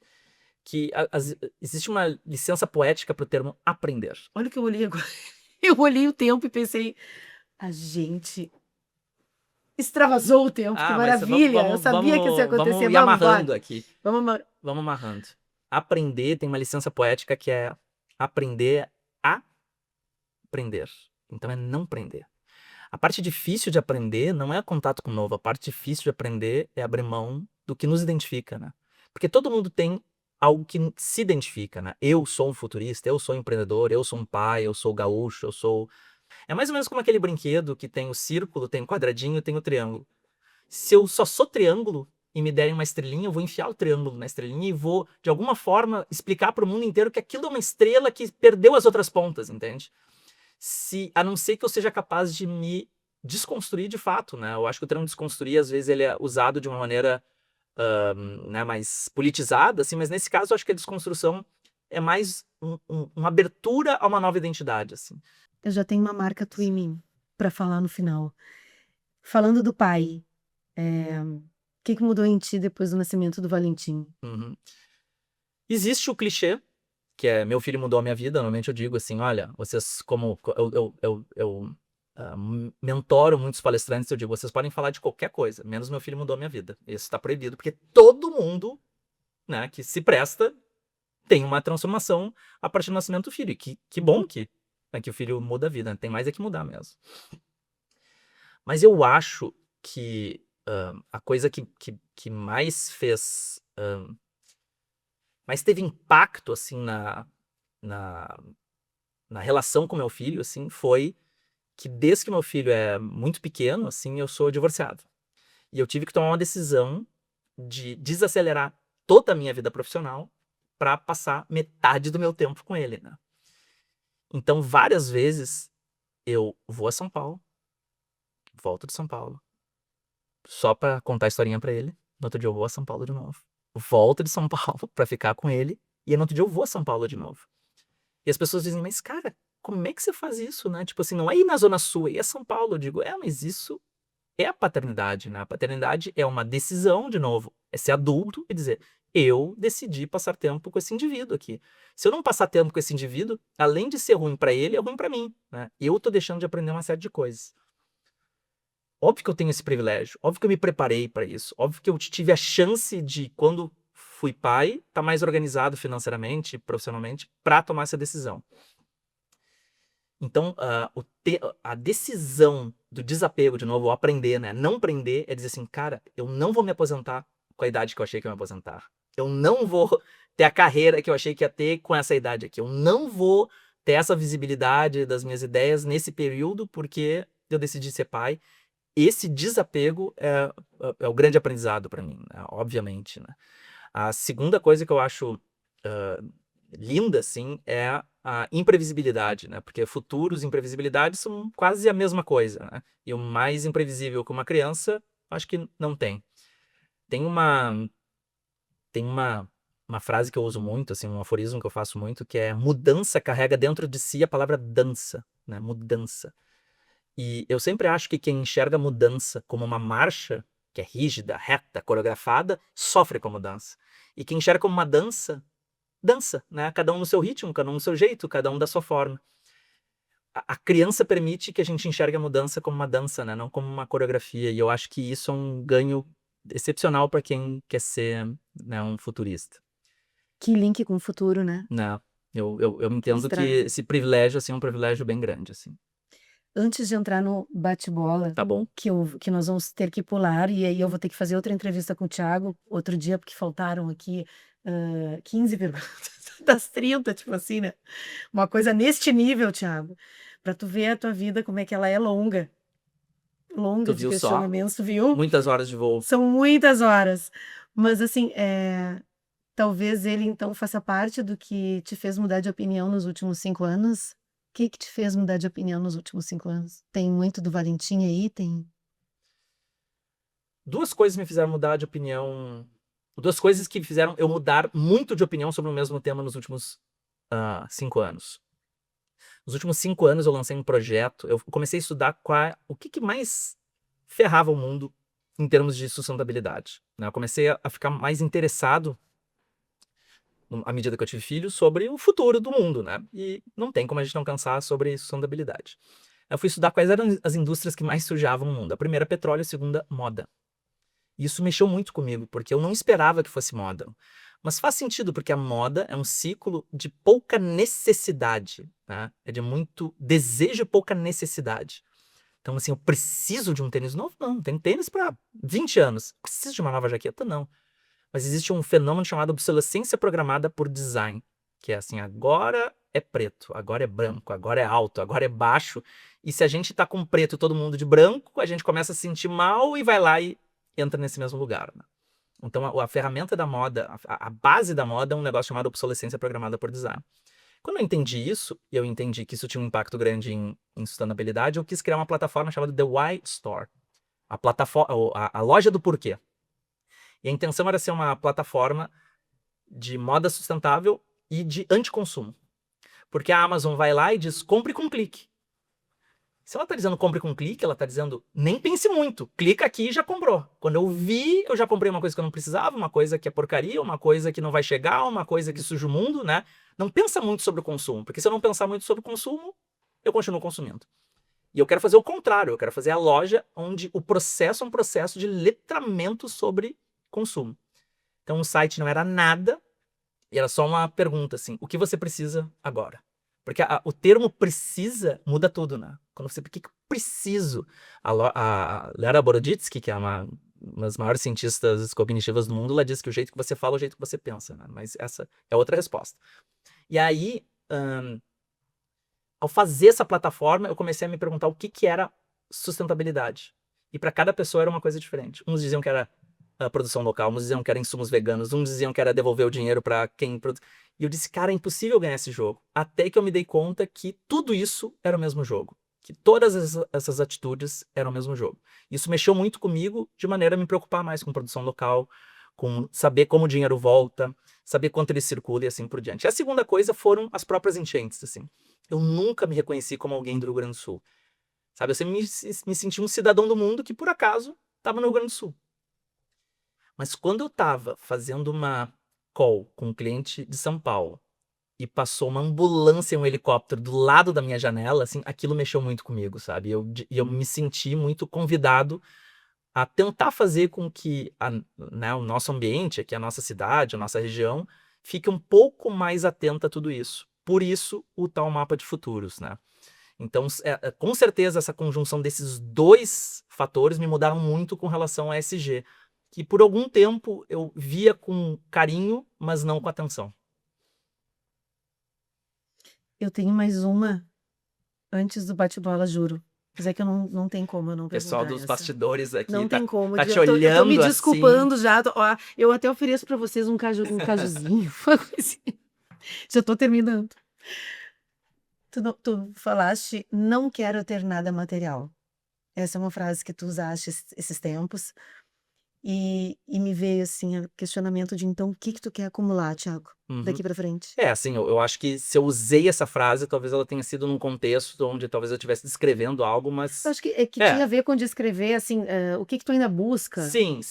adquirir, Com né, certeza... ter, e tu te coloca como uma pessoa atendida hoje, realizada, que não tem... eu acho que é aquilo, assim, a gente abre mão do que já teve, né? Eu acho que hoje eu tô atendido nas minhas necessidades, portanto, não tenho desejo de ter absolutamente mais nada material. Isso não quer dizer que eu não vá comprar mais nenhuma roupa na vida ou não vá trocar de carro na vida, né? Não é isso. Assim, eu não tenho vontade de ter mais nada. Não tenho, assim, não tenho mais nenhum desejo. Objeto de desejo. Objeto de desejo, absolutamente nenhum. Assim, não tenho vontade de ter um relógio, não tenho vontade de ter uma casa numa outra cidade, não tenho vontade de ter nada, assim.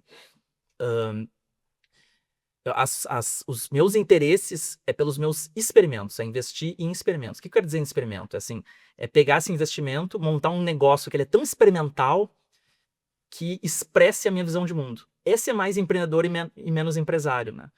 Então eu tô agora, esse ano eu vou montar não tem como explicar o que é, assim, mas é tipo uma espécie de coworking, que é um espaço mutante, que ele vai testar uma hipótese minha. Assim, a minha antiga terapeuta, ela demorou 4 meses para descobriu o que eu fazia. Ela perguntou, disse, Thiago, não tô entendendo, um dia a gente conversa sobre isso. Aí passou 4 meses passaram 4 meses e a Beatriz falou assim, Thiago, eu agora posso te definir, assim. Eu disse, como é que você me enxerga, então? Ela disse, você é um cientista. Eu disse, como assim cientista? Eu não sou um cientista. Ela disse, não, você tem várias teses, hipóteses, premissas, né, axiomas sobre a realidade, e aí você vai lá e testa. Tipo um cientista com seus ratinhos. Então, seus ratinhos são seus negócios, não são as pessoas, né? São os negócios. Alguns ratinhos ficam cegos, alguns morrem, alguns perdem a perna, alguns sobrevivem. E aí você vai fazer divulgação científica disso. Nesse momento agora aqui, eu me sinto fazendo essa divulgação científica, sabe? Me sinto compartilhando as descobertas desses experimentos. Então, eu sinto que o capital que hoje entra no meu ecossistema, ele serve para fazer esses experimentos, assim, e me permitir ser um pouco mais artista. Esse artista que não esculpe pedra, que não pinta óleo, mas que pega esse intangível. É muito claro o teu valor. Vamos pro bate-bola? Vamos pro bate-bola. Essa é a parte que eu acho que vai ser difícil. Sem pensar muito. Um lugar no mundo. Dinamarca. Um livro que mudou a tua vida. Em Busca do Sentido, do Frankl. Um medo. Medo de que algo aconteça com meu filho. Um hábito estranho. Jogar xadrez. Uma palavra que você usa demais. Uma palavra que eu uso demais. Futuros. Uma pessoa que te inspira. Uma pessoa que me inspira. Putz, são tantas. Deixa eu escolher uma que me inspira bastante. Mark W. Johnson. Que certa vez disse, Don't let structure get in the way of strategy. Grande frase. Uma conversa que tu nunca esqueceste. Uma conversa que eu nunca esqueci foi quando eu fui à gravidade zero e falei com meu pai e ele disse, a nossa família tá chegando em lugares que eu nunca imaginei que ela ia chegar. Um erro pelo qual tu és grato. Um erro pelo qual eu sou grato.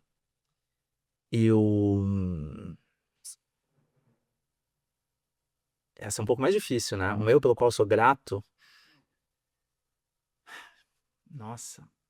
Tem muito erro que eu não sou grato. Deixa eu ver um erro que eu sou grato. Tem coisa que você quer esquecer, né? Um erro pelo qual eu sou grato.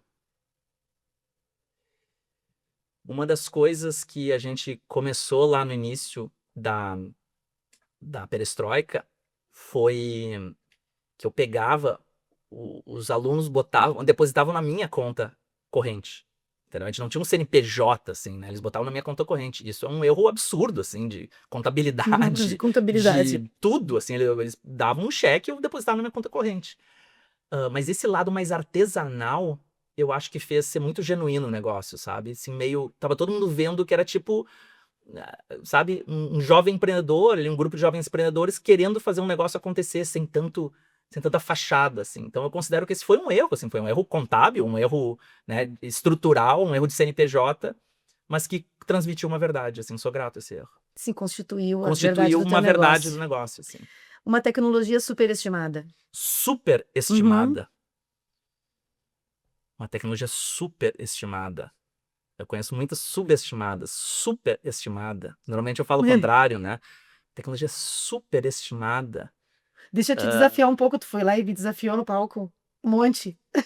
É, uma tecnologia superestimada. Tem uma tecnologia que eu mostro, assim, que eu acho ela um pouco superestimada, que é uma tecnologia que muda o sabor das coisas. Que é uma colher chamada Curing Spoon. Então, ele salga a comida sem sal. Ela é um pouco superestimada porque ela não entrega tudo que ela diz entregar. Eu acho que talvez essa seja uma superestimada. E a subestimada agora facilita a tua Agora, vida. dezenas. A borracha, por exemplo, foi uma subestimada. Imagina o impacto que teve na sociedade você poder fazer uma ideia e apagar a ideia. Tem muitas tecnologias superestimadas. O copo é uma tecnologia superestimada, né? Imagina quanto ela hidratou as pessoas para que eu tivesse mais capacidade mental de chegar em soluções, né? Tem muita tecnologia superestimada. Um futuro que te empolga. O futuro que me empolga é um futuro onde a sociedade faça só trabalho de ser humano e deixe todo o trabalho de robô para robô. Um futuro que te preocupa. O futuro que me preocupa é um futuro onde o ser humano faça trabalho de robô e o robô faça trabalho de ser humano. Intercampeão de quê esse ano? Ai, gente. Eu vou te dar essa chance, porque isso aqui Se é eu uma entrar casa nesse gremista. capítulo aí, eu vou ficar... a gente vai ter que abrir outro vinho, assim. Futebol é uma coisa importante pra mim, mexe muito comigo, mas vamos deixar o futebol de lado nesse momento. Agradeço a gentileza, mas vamos deixar de lado nesse momento. Xadrez ou inteligência artificial? Ah, que bom.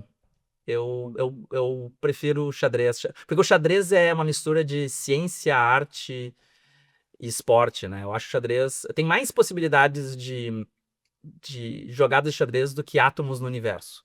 Isso é uma coisa que as pessoas não sabem o quão difícil é jogar xadrez, né? Então ele é um jogo assim que requer muita criatividade. Muita criatividade. Num sistema fechado, né? Então eu acho, assim, poético. Mas eu confesso pra vocês que se eu começar a falar de xadrez tão bem, eu não vou parar mais. Então é melhor a gente encerrar esse podcast bem aqui. NASA ou Porto Alegre? NASA. Não que Porto Alegre não tenha um pedaço importante no meu coração, tem, mas não tem como comparar o que eu vivi lá com qualquer outro lugar do mundo, assim. Uma comida que te faz feliz? Tailandesa.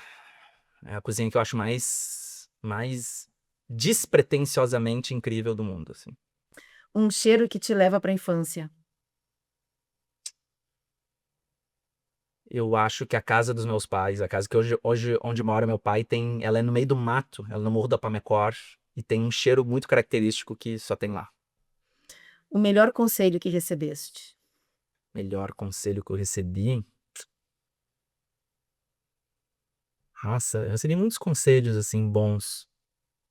Talvez o melhor tenha sido a sua profissão não existe, né? Tanto faz a sua profissão não existe, mas como eu já falei Pensei disso, né? Eu acho que o melhor conselho que eu recebi foi... Melhor conselho... Eu tô tentando botar em palavras o sentimento. O melhor conselho que eu recebi foi que... Hoje eu postei sobre isso, tá? Então não queria dizer exatamente o que eu postei sobre isso, mas vai acabar sendo. O melhor conselho que eu recebi foi de não ter medo de ser uma pessoa incomum. Porque quando a gente é incomum, a gente é o tempo todo julgado pelo comum. E o comum é comum. Então, assim, eu não quero ser admirado pelo comum, sabe? Se o comum me admirar, é sinal de que eu sou comum, né? E pagar o preço de ser incomum é ser julgado o tempo todo pelo senso comum, que, como o próprio nome diz, né? Comum. muitas pessoas de diferentes formas me contaram isso, de que existe um preço caro a se pagar por ter uma trajetória em comum, por ter uma profissão em comum, por ter ideias em comuns. Talvez seja uma forma diferente de viver, mas que me completa e me faz bem feliz, assim. E o pior conselho? Pior conselho que eu recebi... Pior conselho que eu recebi... Pior conselho que eu recebi foi... não se preocupe, Thiago, pode descer de Snow, a montanha mais alta, que mesmo iniciante consegue descer. Não foi um bom conselho esse. Não foi uma experiência tão agradável. Prefiro não comentar a segunda etapa dessa descida. Os esportes a gente tirou hoje da É. conversa. O que ninguém sabe sobre o Thiago? O que ninguém sabe sobre o Thiago? O que ninguém E sabe eu sobre... pretensiosamente estou perguntando. o que será que ninguém sabe a meu respeito? Ninguém? Tô pensando que ninguém, né? Que ninguém sabe. O que ninguém sabe, assim? Tem coisas que pouca gente sabe, mas o que ninguém sabe? Se forem poucas, Se for, sei. eu vou te dar a segunda chance se tu É. quiseres, poucas. Pode ser. Assim, ninguém sabe a meu respeito. Tô tentando aqui usar, eu sei que tem que ser meio bate-pronto, mas essa é uma pergunta difícil, muito A boa. gente vive num momento que é difícil ter alguma coisa que ninguém que saiba, ninguém né? saiba, né? Talvez ninguém saiba que se eu pudesse, eu moraria um ano em cada país do mundo diferente, assim. Acho que ninguém sabe isso. Eu me sinto tão móvel que eu não tenho nenhum apego a nenhum lugar, assim. Se eu pudesse, eu moraria um ano num país, depois no outro, depois no outro, depois no outro. Seria totalmente nômade. Quem é o Thiago quando não palestrante? Pois então, é um cara que vive nessa ambiguidade entre viver o presente e antecipar os futuros.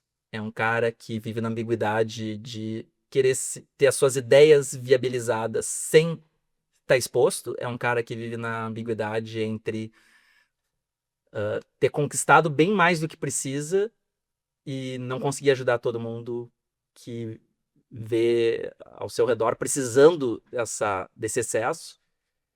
E é alguém que vive na ambiguidade entre ser o irmão mais velho de todo mundo, mas querer ter um irmão mais velho também. Bom, Thiago, assim, eu acredito muito que as transformações elas se dão na troca humana. E eu queria, antes de te falar, passar a forma como tu me marcas, depois da nossa conversa, eu queria saber como o Thiago futurista sai daqui hoje deste presente. Uhum. É muito bom, assim, primeiro eu queria agradecer, porque foi a primeira vez que eu fui entrevistado por quem eu sou, né, mais pelo Thiago do que pela minha trajetória, e é muito, muito bom, né, conseguir enxergar um pedaço da gente que ninguém quer ver, né, eu me sinto várias vezes invisibilizado, né, eu vejo muita gente se aproximar de mim querendo o Thiago futurista, o Thiago empreendedor, e às vezes eu fico quase perguntando assim, mas quem é meu amigo de verdade, né? Porque a pessoa chega, sinaliza uma amizade e daqui a pouco pede um favor. Eu disse, tá, mas isso tudo era amizade ou isso tudo era manipulação, né? Então foi muito bom, assim, poder descrever um pouco dessa figura, uma figura que espero eu seja bem recebida por quem ouviu a nossa conversa. Desde o primeiro contato, você, Ju, foi muito gentil comigo, agradeço enormemente, assim, pela forma humana e genuinamente humana que você me tratou, pela recepção diferente que eu recebi aqui. Espero que a gente tenha a oportunidade de trocar mais, né, em outras esferas. E eu acho que eu saio daqui talvez um pouco mais esperançoso de que é possível estar um pouco mais no presente, sabe? Que foi o momento onde eu me senti mais desafiado nessa entrevista. Foi quando eu tive que verbalizar isso. E talvez eu saia com esse dever de casa. Então, eu que agradeço pelo tempo que a gente teve aqui, assim. Que legal, que bom teu retorno. Quero te agradecer por ter vindo, mas eu quero te dizer antes, Thiago, a forma como tu me marca, né? Porque a gente às vezes tem a impressão de que gera uma coisa nas pessoas, marca de uma forma, e eu acho que de fato, como seres únicos, cada um sente de uma forma a presença do outro e a entrega do outro, né? E eu comecei hoje o texto te dizendo que a tua palestra me causou primeiro um desconforto de entender que talvez nessa novela nessa série eu esteja atrasada, e eu olhava em volta e pensava, nossa, quantos de nós estamos atrasados? Então a primeira impressão que eu tive de ti lá foi um cara de uma inteligência impressionante, que enxerga de drone o mundo que a gente vive, que talvez a gente vai precisar te perguntar o tempo todo o que fazer. E eu pensei, quando eu estiver na frente desse cara, eu vou fazer isso, eu vou perguntar o máximo que eu puder. Mas eu quero saber de onde que vem essas ideias, porque ele, enquanto ser humano como eu, ele deve, o que brota nele pode brotar na gente. Então eu quero entender qual é o processo desse cara. E pós a nossa conversa, eu quero te dizer primeiro que os futuros eles ficaram mais próximos para mim, né? Tu criaste, talvez seja o teu maior talento, e o talento pelo qual tu desabrocha aí nas empresas e é buscado, é porque tu cria ponte para os futuros. Tu faz com que esses futuros eles sejam alcançáveis pra gente. Quando tu traz essas possibilidades com a tranquilidade que tu traz, e eu te perguntei sobre a tua ansiedade, a tua solidão, porque imagino o quanto possa ser desse lado da ponte, eu quero te dizer que essa construção tu faz numa conversa de 1 hora e pouco, desculpa, equipe. Mas tu fizeste numa conversa curta. E eu posso imaginar o que tu fazes dentro das empresas, e isso é um alento. Porque a gente, graças a Deus, ou a qualquer outra força que tu possas acreditar, a gente tem gente que pensa na frente. E que nos ensina na prática que a gente pode experimentar os futuros e os mundos sem tanto risco. Porque é difícil aprender ou desprender. É isso aí, né? E tu ensina isso na prática, Thiago. Tu ensina no palco e tu ensina na vida. E hoje, quando tu te colocou aqui e colocaste a tua vida nesta conversa, eu tenho certeza que quem assistiu viu o homem que desprende na prática e que isso é possível. Legal. Que a gente pode fazer isso com a vida da gente. Isso é uma forma que tu tens de ensinar a gente a cursar e atravessar essa ponte, cursar esse trajeto. Legal. Então, muito obrigada por tu usares a tua inteligência, a tua genialidade para ajudar a nós, aos outros que não estão lá em cima no topo, no pico, e não têm essa capacidade por N motivos que a gente trouxe aqui, de formação, de família, de impulso, as palavras do teu pai, do Fernando, da Vera, tudo isso fez, essa miscelânea de coisas fez quem tu és hoje. Mas é a tua forma, a forma como tu te aproveitou disso e colocou isso a serviço, fez com que essa ponte fosse uma ponte viável, uma ponte que a gente consegue enxergar. E aí a tua palestra deixou de ser um desconforto. Que bom. Então eu quero te retornar. Estou ansiosa pela próxima, porque já vou enxergar com outros olhos. Obrigado. Valeu, gente. Tá. Espero que os futuros nos acolham com bastante Muito carinho. obrigada. Valeu. A mídia está aberta para ti e a tua casa. Valeu. Obrigado. Tá? Então hoje a conversa foi com o Thiago Matos. Aproveitem.